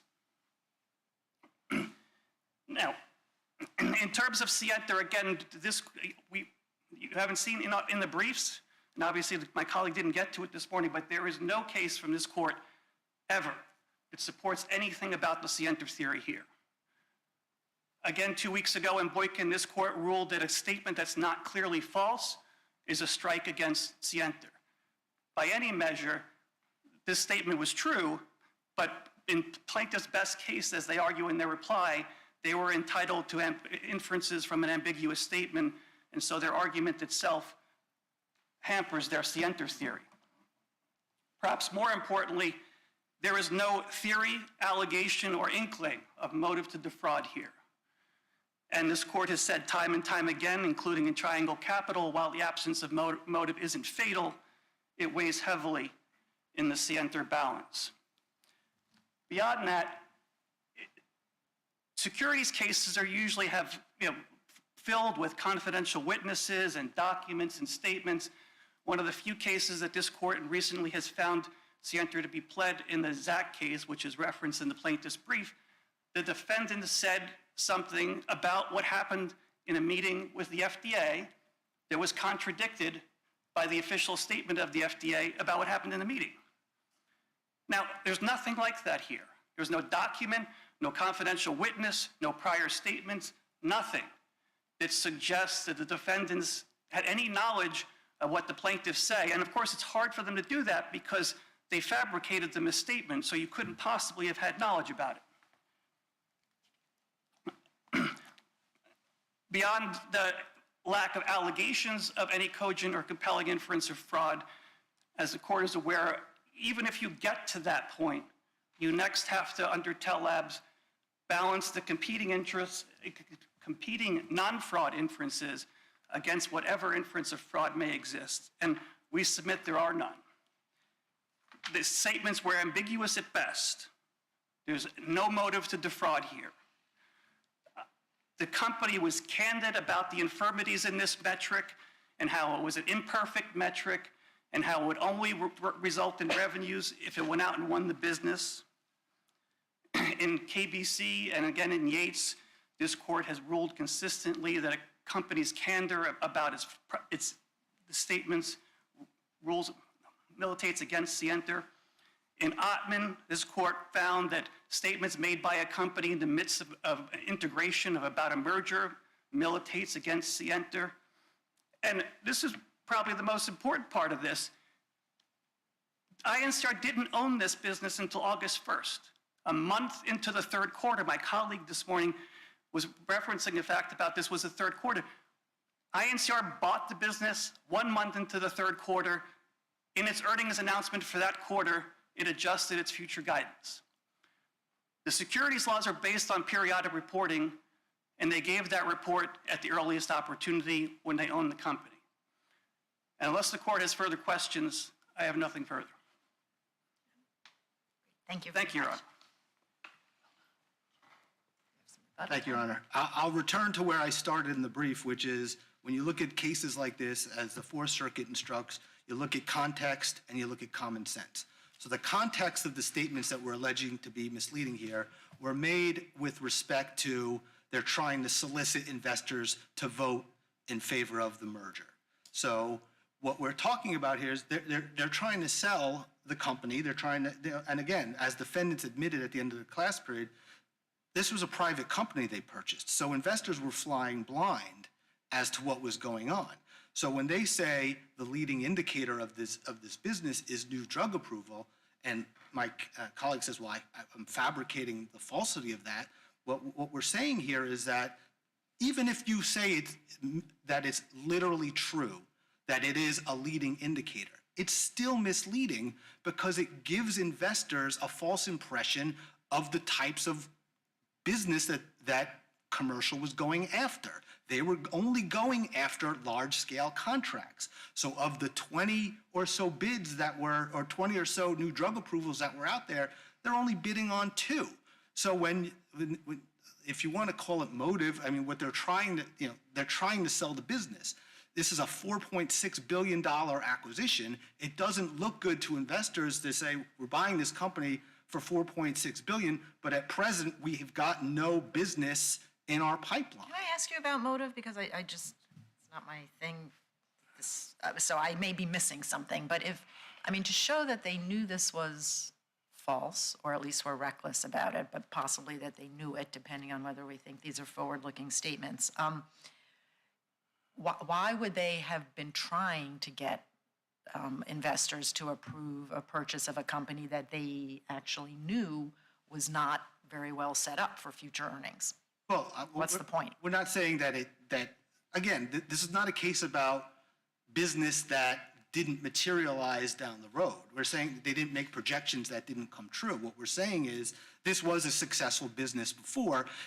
It was coming off a 2016 year that had a record number of low new drug approvals coming through. So the business was on the downside to begin with.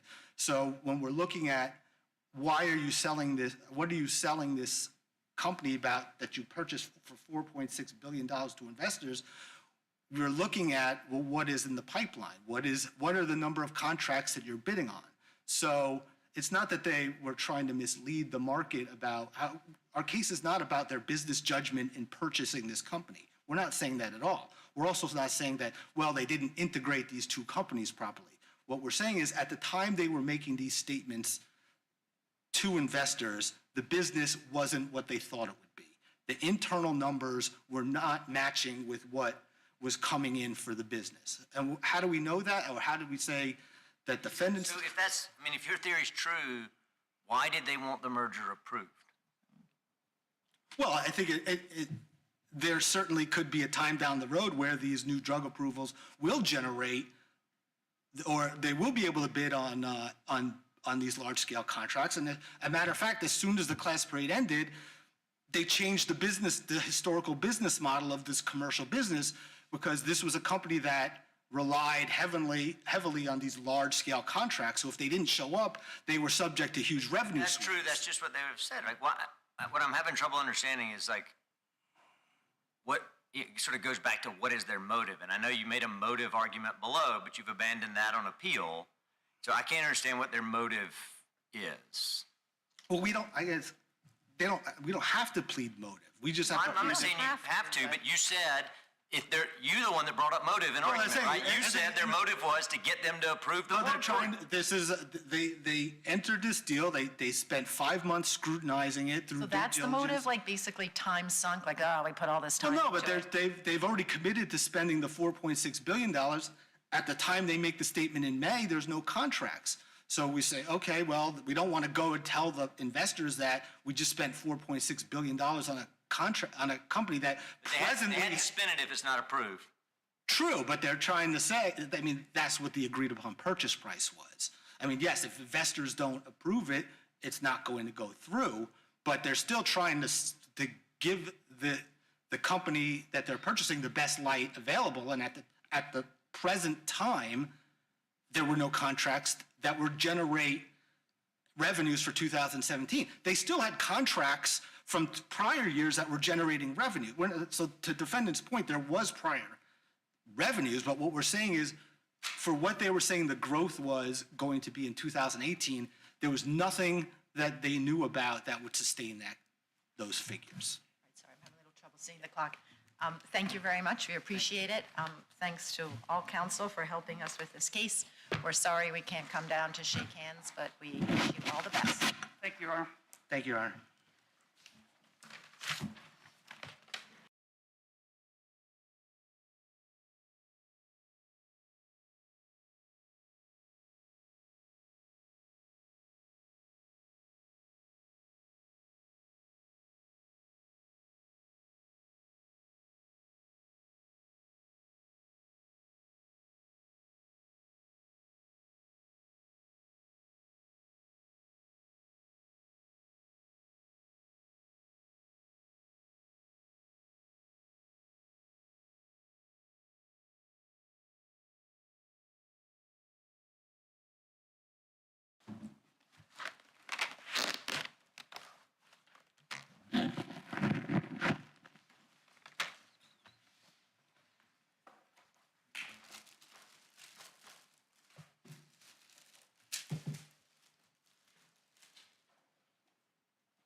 All right, we're getting ready to hear argument in our last case of the day, United States versus Singletary. And if you're ready. Thank you, Your Honors. May it please the Court, Jenny Lyston for Christopher Singletary. I'm going to apologize in advance for my voice. I may be coughing and clearing my throat quite a lot. I do have a cold, but I assure you it is just a cold. I have tested myself continuously. Your Honors, this case presents two questions for this Court. The first is whether Mr. Singletary's claim of judicial vindictiveness falls outside the scope of his otherwise valid appellate waiver. And two, whether Mr. Singletary has sufficiently established a claim of judicial vindictiveness. We believe the answer to both questions is yes, and so we are asking this Court to vacate the sentence and remand this case to a different district court for resentencing. So turning to the first question, whether or not the judicial vindictiveness claim falls outside the scope of the appellate waiver. Can I ask you a question? Would it make more sense to start with the merits? Because, and here's the question, if we thought hypothetically that there was not a vindictive sentencing claim here, would we have to reach the question about the scope of the waiver? You would not, Your Honor. So you could, for instance, just say, assuming without deciding that we believe a claim of judicial vindictiveness does fall outside the scope of the appellate waiver, we nonetheless believe that Mr. Singletary fails to state a claim. And that certainly is an option. This Court has taken different approaches to that, however. You know, sometimes this Court will go ahead and I would suggest, given the novelty of this issue of the appellate waiver, it would behoove this Court to perhaps give other courts guidance on this issue. But I certainly understand, you're certainly correct, Judge Harris, that that this Court does not necessarily have to reach that issue, and I can certainly turn straight to that issue. If you would like to start with, you make a very reasonable point that we might want to reach it regardless, so I don't want to throw you off your schedule. Yeah, I'm here for the Court's pleasure. So, so turning to the merits of the actual claim, I just want to point out that the government says that we are on plain error here. We are not. The whole point of plain error is to give the district court the first opportunity to address any sort of error. And if, the court doesn't, and to make a record, and if the court doesn't have that opportunity and we come up on appeal, then we're generally on plain error review. However, in this case, Your Honors, the district court was well aware of the possibility of a judicial vindictiveness claim. In fact, the government at JA 100 expressly says, brings up North Carolina v. Pierce, and then urges the court to put on the record, says, we think... Is that the same as you preserving your objection as to or raising the issue of judicial vindictiveness? It's one thing for the government to reference that there could be this claim, but you have not put the court on notice that you are asserting it. And so, Your Honors, I would say that we certainly did request a lower sentence, and we urged the court not to impose this sentence consecutively. And so I do believe, and again, the point of plain error is to give the court the first opportunity to address something, a particular error. And this court was well aware and clearly indicated, said again and again, this is new evidence. This is a new sentencing. This is new evidence, and there are. So help me understand. I mean, Yes, Your Honor. listen, I very much appreciate the difficult position that raising a judicial vindictiveness claim to the judge sentencing you might raise. So I don't want to make light of that in any way. But we require lawyers to make hard arguments in lots of contexts, right? And so if I don't think the government's raising the issue is sufficient, help me understand your argument. I get the government raised it and said, listen, judge, be careful, make the record, but it looks a little bit like, given that it's raised, you're sort of acquiescing at that level that the court has done its job on that issue. Well, so to a certain extent, I'm not sure what the point would be for our attorney to then say, well, you didn't give me this, you didn't give us the sentence that we wanted, and so now we think, this is judicially vindictive. You preserved that issue, right? That you didn't give us the sentence that you wanted. The problem is that's the waiver problem. But the issue that we've got before us is, judge, this appears on the record to be a vindictive sentencing. You are sentencing in the same way that if the judge said, I'm sentencing you longer because you're a woman, right? Or because you're black, or because, some other plainly impermissible factor, the lawyer has to say, judge, you cannot sentence someone longer because they are a woman, right? I mean, now, if we got that error, we might find that to be a plain error, right? But we would still review it under plain error, no?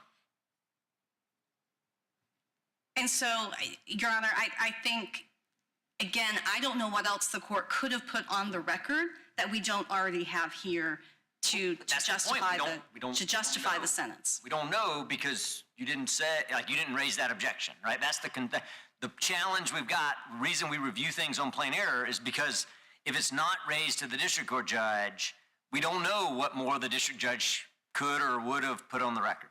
And my position is that, this district court was very well aware that he needed to put, of the possibility of a North Carolina v. Pierce claim, and that he needed to put new evidence on the record justifying the extent of his increase.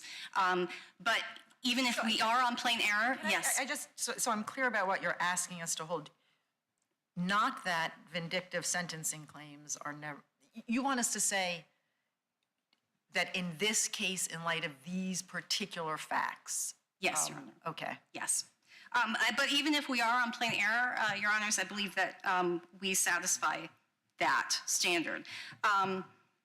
So looking to whether or not we have actually stated the claim, there's no dispute here, of course, that the sentence is actually harsher. But counsel, there does seem to be like a huge disconnect between you and the government in terms of how much harsher the sentence is. So the government thinks this is a 6-month increase, and you think it's an 11-year-ish increase. Yes. Why isn't the government right that the sentence went up on the, I think it was a Hobbs Act, from 6 years to 6.5 years? That's the sentence increase. Now, there's this other question, which is we now have a new state conviction and a state sentence, and so for the first time, I have to figure out how to run this sentence in connection with that new state sentence. But that's not an increase. That's just like a separate decision. So, Your Honor, so the first time around, and it is true, these are new state convictions, and the court has to then make the decision to run the sentence concurrently or consecutively. And the first time around, the district court, Mr. Singletary only had about 2 months left to serve on his state sentence. And even though the Different state sentence, though. different right? state These sentence, are- yes. Right, so Absolutely. there's a lot of convictions going on, but that was the earlier conviction that he was already convicted on. He had charges pending, but no conviction. That's correct.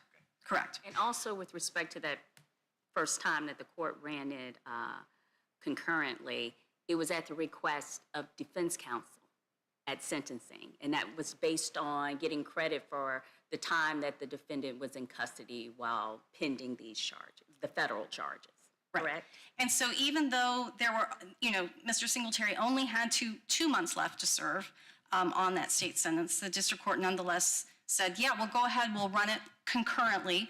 Again, at the request of defense counsel, and only because as it related to getting credit for the time that he was in custody pending on those federal charges. And the district court agreed with that and found that, the 156-month sentence was the sentence that was sufficient, but no greater than necessary for Mr. Singletary on this sentence. Even if he'd gotten the guideline range wrong, he felt that was the appropriate sentence for Mr. Singletary. At the resentencing, after this, after his successful appeal, he does have the new state convictions, and we agree that that is new information on which the district court could appropriately rely to increase the sentence.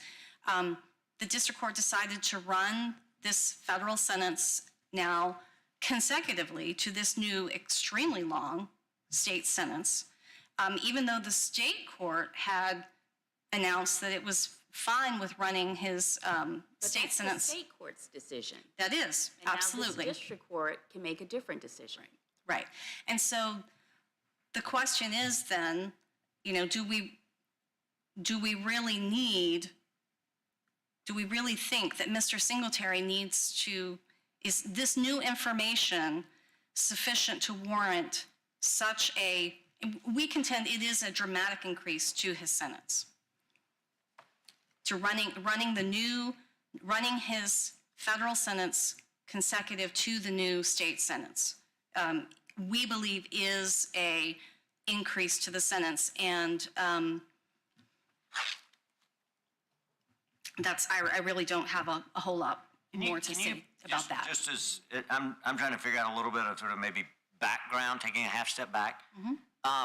When we remand for a sentencing error, sometimes we remand, particularly with respect to supervised release violations, sometimes we remand the entire sentencing, and sometimes we do a limited remand. And I guess the question that I've got for you is do you, just as an officer of the court, since you're standing here and you said you were almost done, do you have a view about what the calculus ought to be for us? It seems like we have discretion to do either of those, but the question is, how should we evaluate whether to do it? Obviously, in this case, we did a complete remand for the Rogers error. We have other cases where we do a limited remand for maybe not Rogers errors, but other supervised release errors. Miller error. Do you have thoughts about how we ought to think about that question? You can say no, because this is not presented by the case at all. You just are quite good at this, so I thought I'd ask your views. My understanding is if it's McMiller error and the court has failed to explain why it's imposed certain conditions of supervised release, it just goes back for a limited remand on the conditions, as opposed to the Rogers Singletary error, where the court has failed to announce the conditions of supervised release altogether. And so those conditions have not been imposed. That goes back for a full resentencing.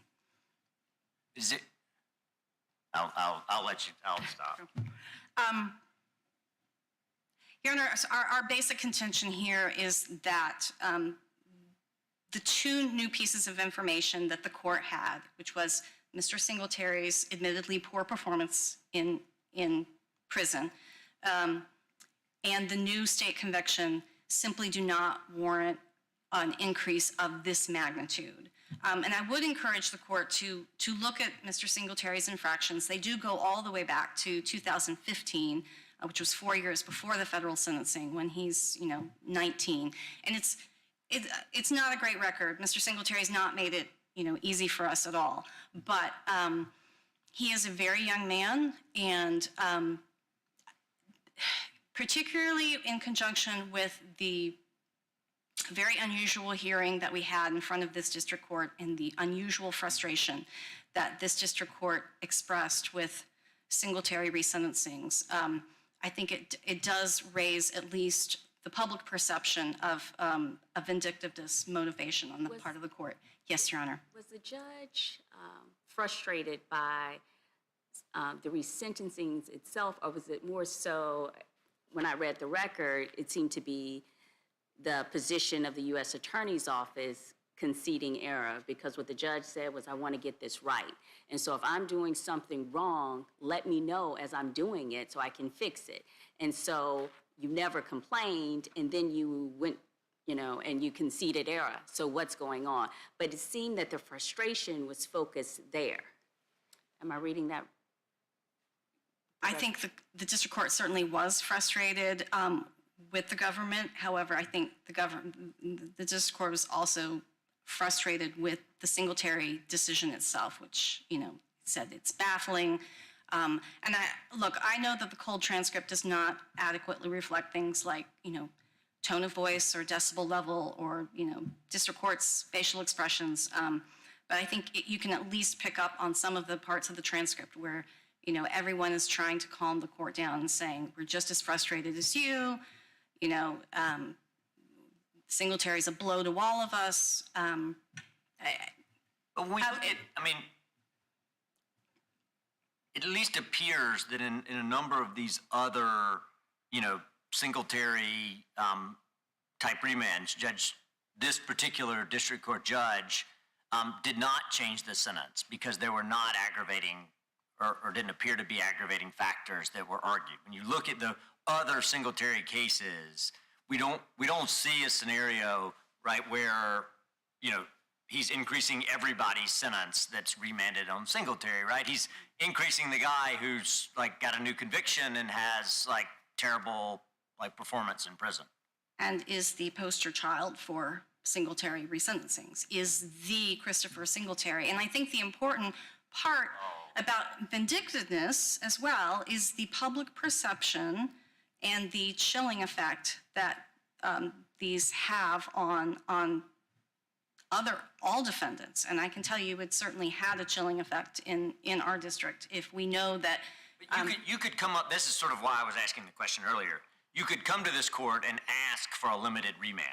I think we have the authority, I believe, to issue a limited remand or a complete remand, right, for a whole resentencing or just on the supervised release conditions. That's an option that's available. If somebody wants to make a Rogers claim, but I only want to talk about supervised release on remand, that's a permissible claim, right? And we can do that, I think, on appeal. We've held, right, in Rogers and Singletary that the appropriate, I don't think we certainly haven't ruled out doing it that way, but we have held that the appropriate remedy is to vacate the whole sentence and send it back. But that would not, I don't think, preclude a defendant from saying, I want to exercise your discretion to do it differently. Can I ask you a question? Because I take your point about the chilling effect 100%. And so I am trying to figure out in these vindictive sentencing cases, and we don't really have that much law on it, right? It's you would want, on the one hand, we're sending it back and, the vindictive sentencing cases say this, it just makes sense. If things have changed, you want judges to be able to take account of that in sentencing. And if you put on the record things that have arisen since the original sentencing, that in most cases certainly is going to rebut any presumption that would otherwise arise of vindictiveness. On the other hand, you'd think you would need some kind of, what's the right word, just some way to take account of something that just looked facially pretextual. And I just imagine a hypothetical case where, all the facts, it's this case, but this time it was one disciplinary violation. And he It's gets not- life. And he says, right, I'm giving you an 11-year increase. So you have to be able to contend with that. But at the same time, and I do think this is maybe particularly true in a case where substantive reasonableness review has been waived in the plea. Like, we can't, on a vindictiveness claim, be doing like substantive reasonableness review. Is this a reasonable, assuming for a minute we're talking about an 11-year increase, is that reasonable on these facts? That can't quite be the inquiry either. So what? So it's not substantive reasonableness review, and here's why. It's because we're not looking at the actual sentence that the guy gets, right? We're only looking at the increase, right? Because a sentence can be perfectly substantively reasonable and still be vindictive, right? But it does seem like what you're asking us to do is basically say like 11 years on one side, and on the other side, these disciplinary infractions plus the new sentence, the new conviction and sentence. Does that seem right to us, which is very akin to substantive reasonableness analysis? And it does feel that way, and it's funny that, my friend on the other side and I were just out there talking about that.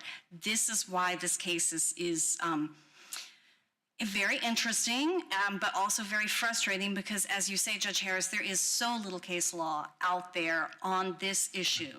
And the scenario that you pose is exactly the one that, I was thinking of, like, surely there has to be some ability to review whether or not this increase, whether or not the court's stated justification for the increase is adequate and sufficiently supports the extent of the increase. Because otherwise, if there's no review of that whatsoever, then, as you say, you could have the scenario where he's got one. Why isn't that reviewed? I took Judge Harris' point to be, we do that review. That's called substantive reasonableness. It just happens in this case that review is waived.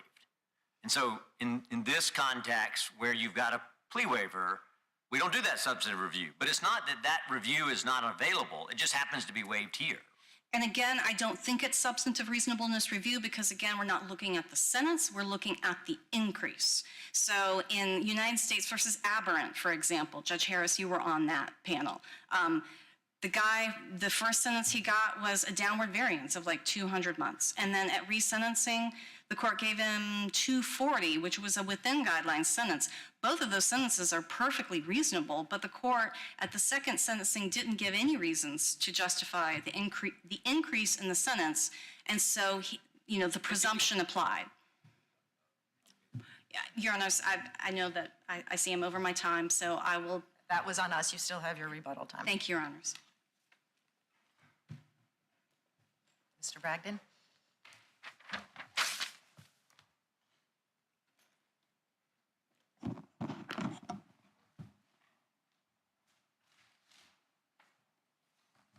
Thank you, Your Honor. May it please the court. I'm David Bragdon, and I represent the United States. I want to hit just a few points, and I'll answer any questions the court has. I think I did want to touch on the issue of plain error review, and I don't think the court should decide case by case whether plain error review applies. I think it does apply because the defendant didn't raise the objection. And I think there are a few things. That that counsel is raising on appeal that weren't really flagged for the court. For instance, the defense is raising the extent of this increase and arguing that was not justified. And they're also arguing that this consecutive state sentence is itself an increase that is not justified. Those things were not flagged for the district court, and I think that's part of the reason why plain error review is appropriate here, even if the court were to look at it case by case. On the merits, I want to break my comments. Can I ask a question that goes back to her just to help me understand? Assume there's no plea agreement Yes. in the context. I'm trying to understand a little bit. I think her argument is that substantive reasonableness only looks at the total sentence. It didn't occur to me that was true, but I guess I'm curious, do you think that our substantive reasonableness only looks at the total sentence? Or would it also allow, in a hypothetical scenario where a district judge says, I'm going to give you 5 years on the drug offense, but given, your performance in prison, I'm going to add 10 years to it. And so I'm going to give you a total of 15 years. And I articulate it that way. Even if a 15-year sentence might have been reasonable in total, could we do a substantive reasonableness and say, listen, whatever we want to say, 10 years for your performance in prison is unreasonable, even if you might have gotten there another way? I think so. I agree with defense counsel that there's not a lot of case law that I've seen that really addresses this issue. I think intuitively, in a presumption of vindictiveness type case, the court needs to look to some degree at the amount of the increase. I think that's a relevant factor, but I think it also is something that has to be seen in light of the court's discretion. And in Wasman, one of the cases we cited in our supplemental authority, the court specifically talks about the wide discretion of the district court. And so I don't know exactly. Can you help me understand what you mean by that? So that in the vindictiveness, we do consider the degree of the increase. What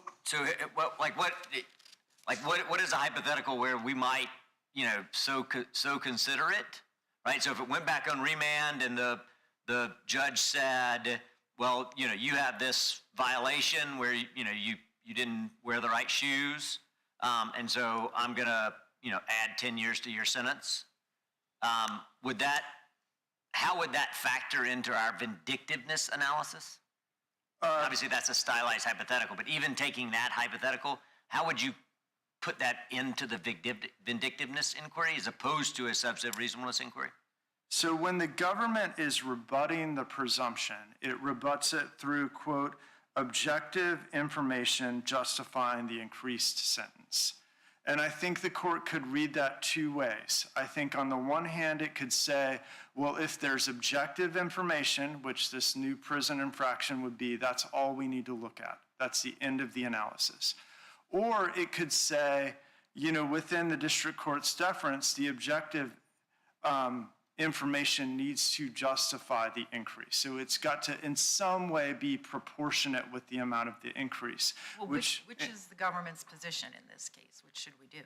I don't think the court has to reach that decision in this case, because I think in this case, it's more than met. And so when I reviewed other cases, I could not find a single case that analyzed the extent of the increase. And so I am not— You're not asking us to foreclose that inquiry. I'm not asking you to foreclose that. I'm not sure whether it's allowed or not, but I think here— I guess it's in some ways, right? Because I couldn't find any cases coming close to that hypothetical, which I take it as a tribute to the fact that our district court judges don't generally sentence people to 10 years vindictively. So it is to everybody's credit that these cases are very hard to find, but I appreciate that you are not trying to foreclose such an inquiry in the unlikely event that one became necessary.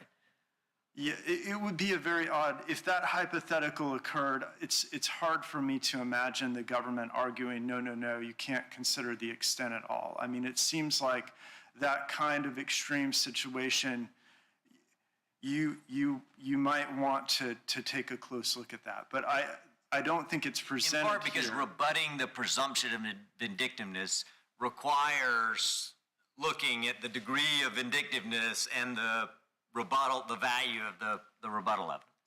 And I could imagine a court saying, okay, this kind of analysis is a little bit like substantive reasonableness. We look at the extent, we give the district court wide deference, and if the district court has explained its reasons and it fits within that wide deference, then the presumption is rebutted. But I don't think any court has even come close, because when they've seen these objective reasons, they're like, oh yes, that completely makes sense.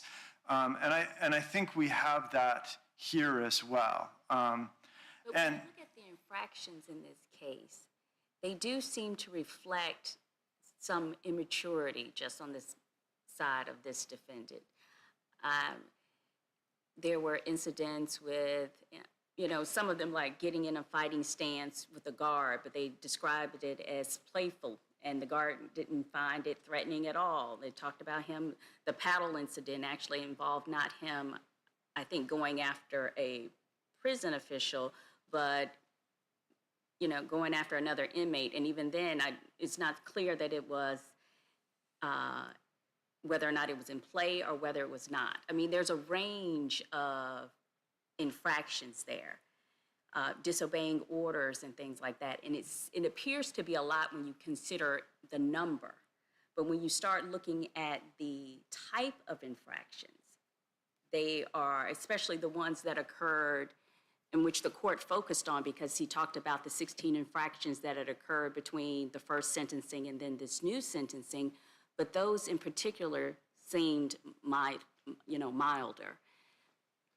I agree that there's a range. There's absolutely a range. I did want to make one point, though, is I think from the district court's perspective, all 38 of these infractions were new. And I have not seen this before, but the pre-sentence report does not list the infractions for the offense. And in my experience, it always lists the infractions. Neither counsel in the first sentencing brought any infractions to the court's attention.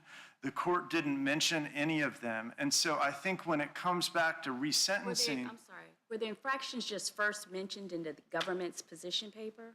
It was mentioned in the government's position paper for resentencing. So that's the first time they come up. And so it's not that there's 15 new to the court. All 38 of these are new to the court.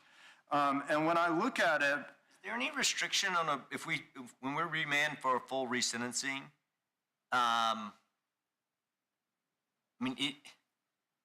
Is there any restriction on considering only new information that was not previously knowable? I mean, I don't think so, but I guess that's what I'm trying. If it's a full resentencing, it's a full resentencing. And so whatever facts either side want to raise, they're entitled to raise without sort of a timeline cutoff. And that's part of the reason I did the supplemental authority letter and cited both Wasman and Texas versus, I'm going to mess up the name, but in both of those cases, they made it very clear that it's not just new information the court can consider, it's also newly discovered information.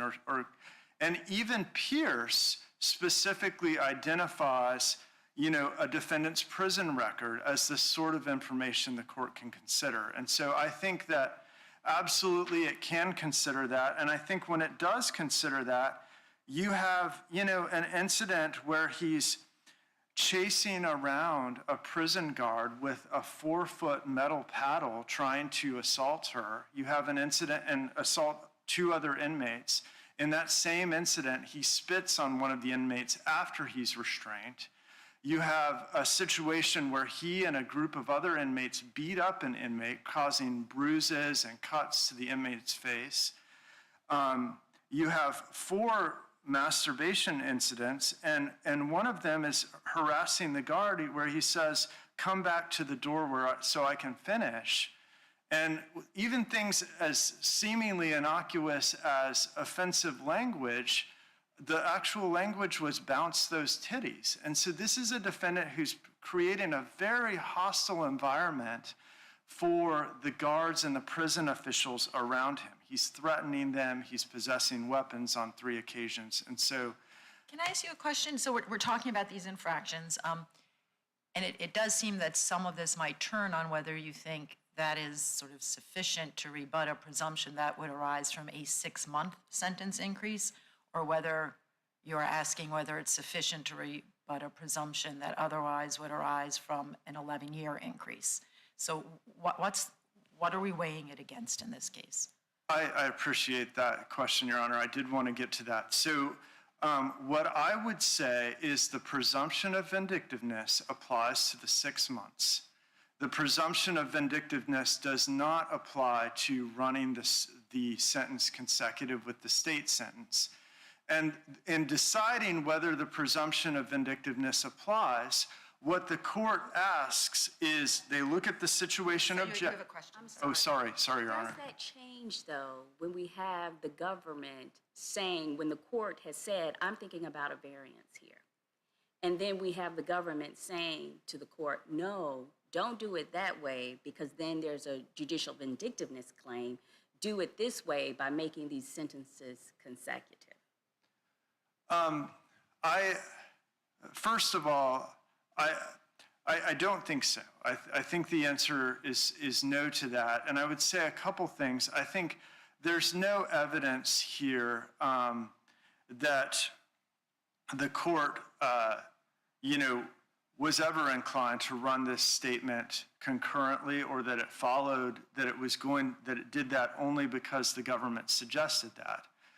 But what I would also say is the presumption of vindictiveness, we look at that not in the specific set of facts, but we look at in this kind of facts, would it be likely that a judge who does this was doing it for vindictive reasons? And so in this case, to apply the presumption, the court has to ask the question, would a judge imposing a concurrent sentence where the guidelines makes it discretionary whether to or not, would a judge imposing a consecutive sentence on a new state conduct, is that the sort of situation where it's reasonably probable that he acted vindictively? And I think the answer to that, I believe, is no. And so the presumption doesn't apply. Can I ask you a question? Because I really am wrestling with this, sort of what kind of an increase are we talking about? And I absolutely a lot of what you were saying seems extremely logical to me. And what makes it hard for me is that, part of the point of the presumption, again, the presumptions that arise in this vindictive sentencing context, it really is sort of the message conveyed to the outward world. Like, you really want to avoid a situation in which, basically all of our supervised release law becomes dead letter, because defendants would be crazy to take an appeal on a supervised release issue if they know it could lead to an 11-year increase in their prison sentence. And so how much do we have to worry about just sort of how this looks? The fact that by running it consecutively, it looks like Mr. Singletary's prison sentence just went up by 11 years. And I think that the rationale behind the original set of rules was to take that into account. They did not want, Pierce and cases following it do not want to deter defendants from their appellate rights. But I think that affects how they structured this set of rules to apply judicial vindictiveness. I don't think that you then analyze that in case by case to determine, do we apply the presumption or not? I will say, too, that I don't think it actually... Yes, Your Honor. In order to reverse the sentence, we've got to find the district court did something improper, right? I mean, I take the point that we're concerned about appearances, but we also have to find the district court, in order to, reverse the sentence, we got to find he was vindictive.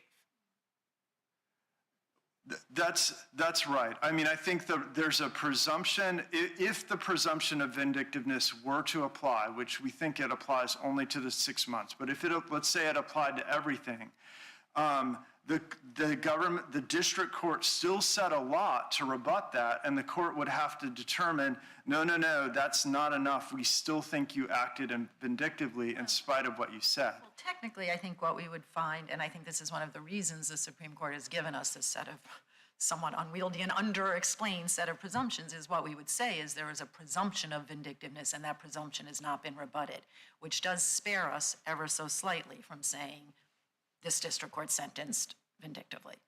And I did want to, before my time runs out, I did want to say one more point along those lines, is even if the presumption applies to everything, I think it's rebutted here. And I think that the state sentence still matters in that regard. Because and I was thinking about this, I know the state sentence wasn't a Hobbs Act robbery. It wasn't a robbery of a business. It couldn't have been charged federally. But let's just say, but it was a robbery. If he had been charged with a federal robbery using a firearm, in addition to the one he'd already committed, he would have had a mandatory additional 7 years imprisonment for brandishing the firearm. He would have also gotten an enhancement for striking a victim on the head and causing, some injury to that victim. He would have had both, an additional 7-year consecutive sentence combined with a higher guidelines range.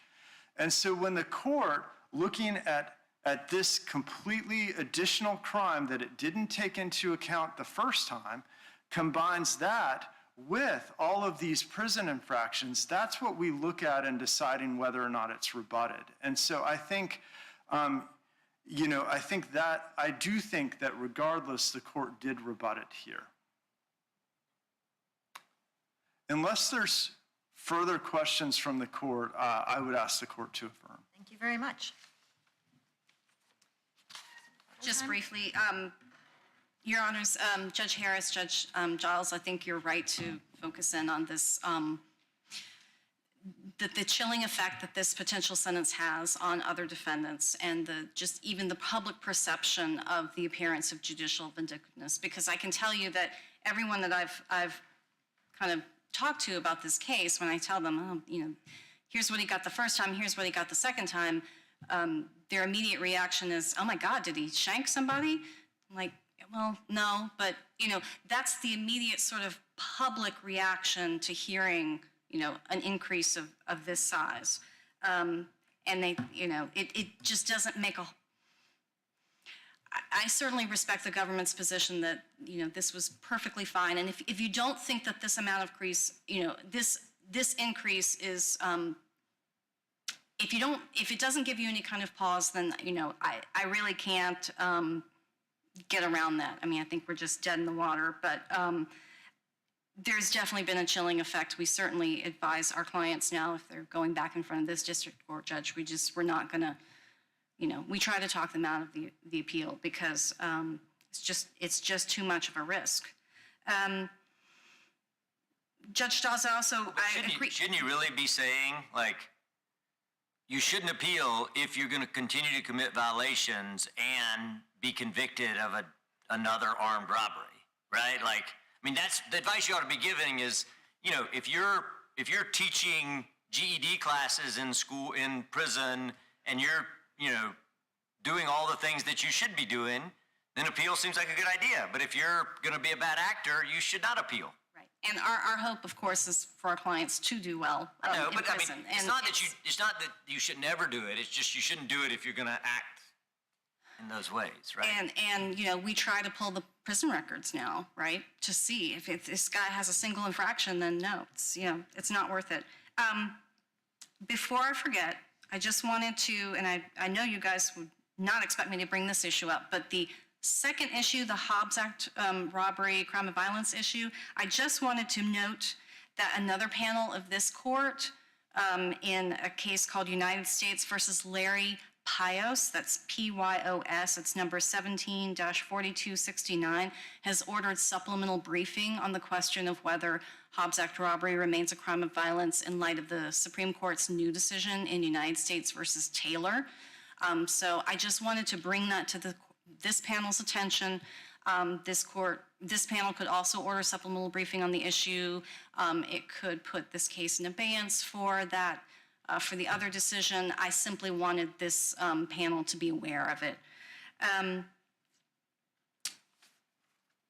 See if there's any other, I can report that, as a result of my outstanding advocacy that when Mr. Singletary is eventually released from prison when he's about 50, he's not going to have those two pesky financial conditions of supervised release. So, I have certainly achieved something in this case, but we would ask for a remand to a different district court. Thank you, Your Honors.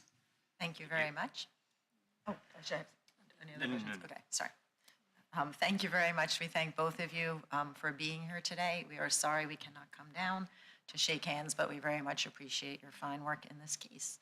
And I think that then that makes us done for the day. If the courtroom deputy will adjourn us until tomorrow. This honorable court stands adjourned. Signed, I. God save the United States and this honorable court.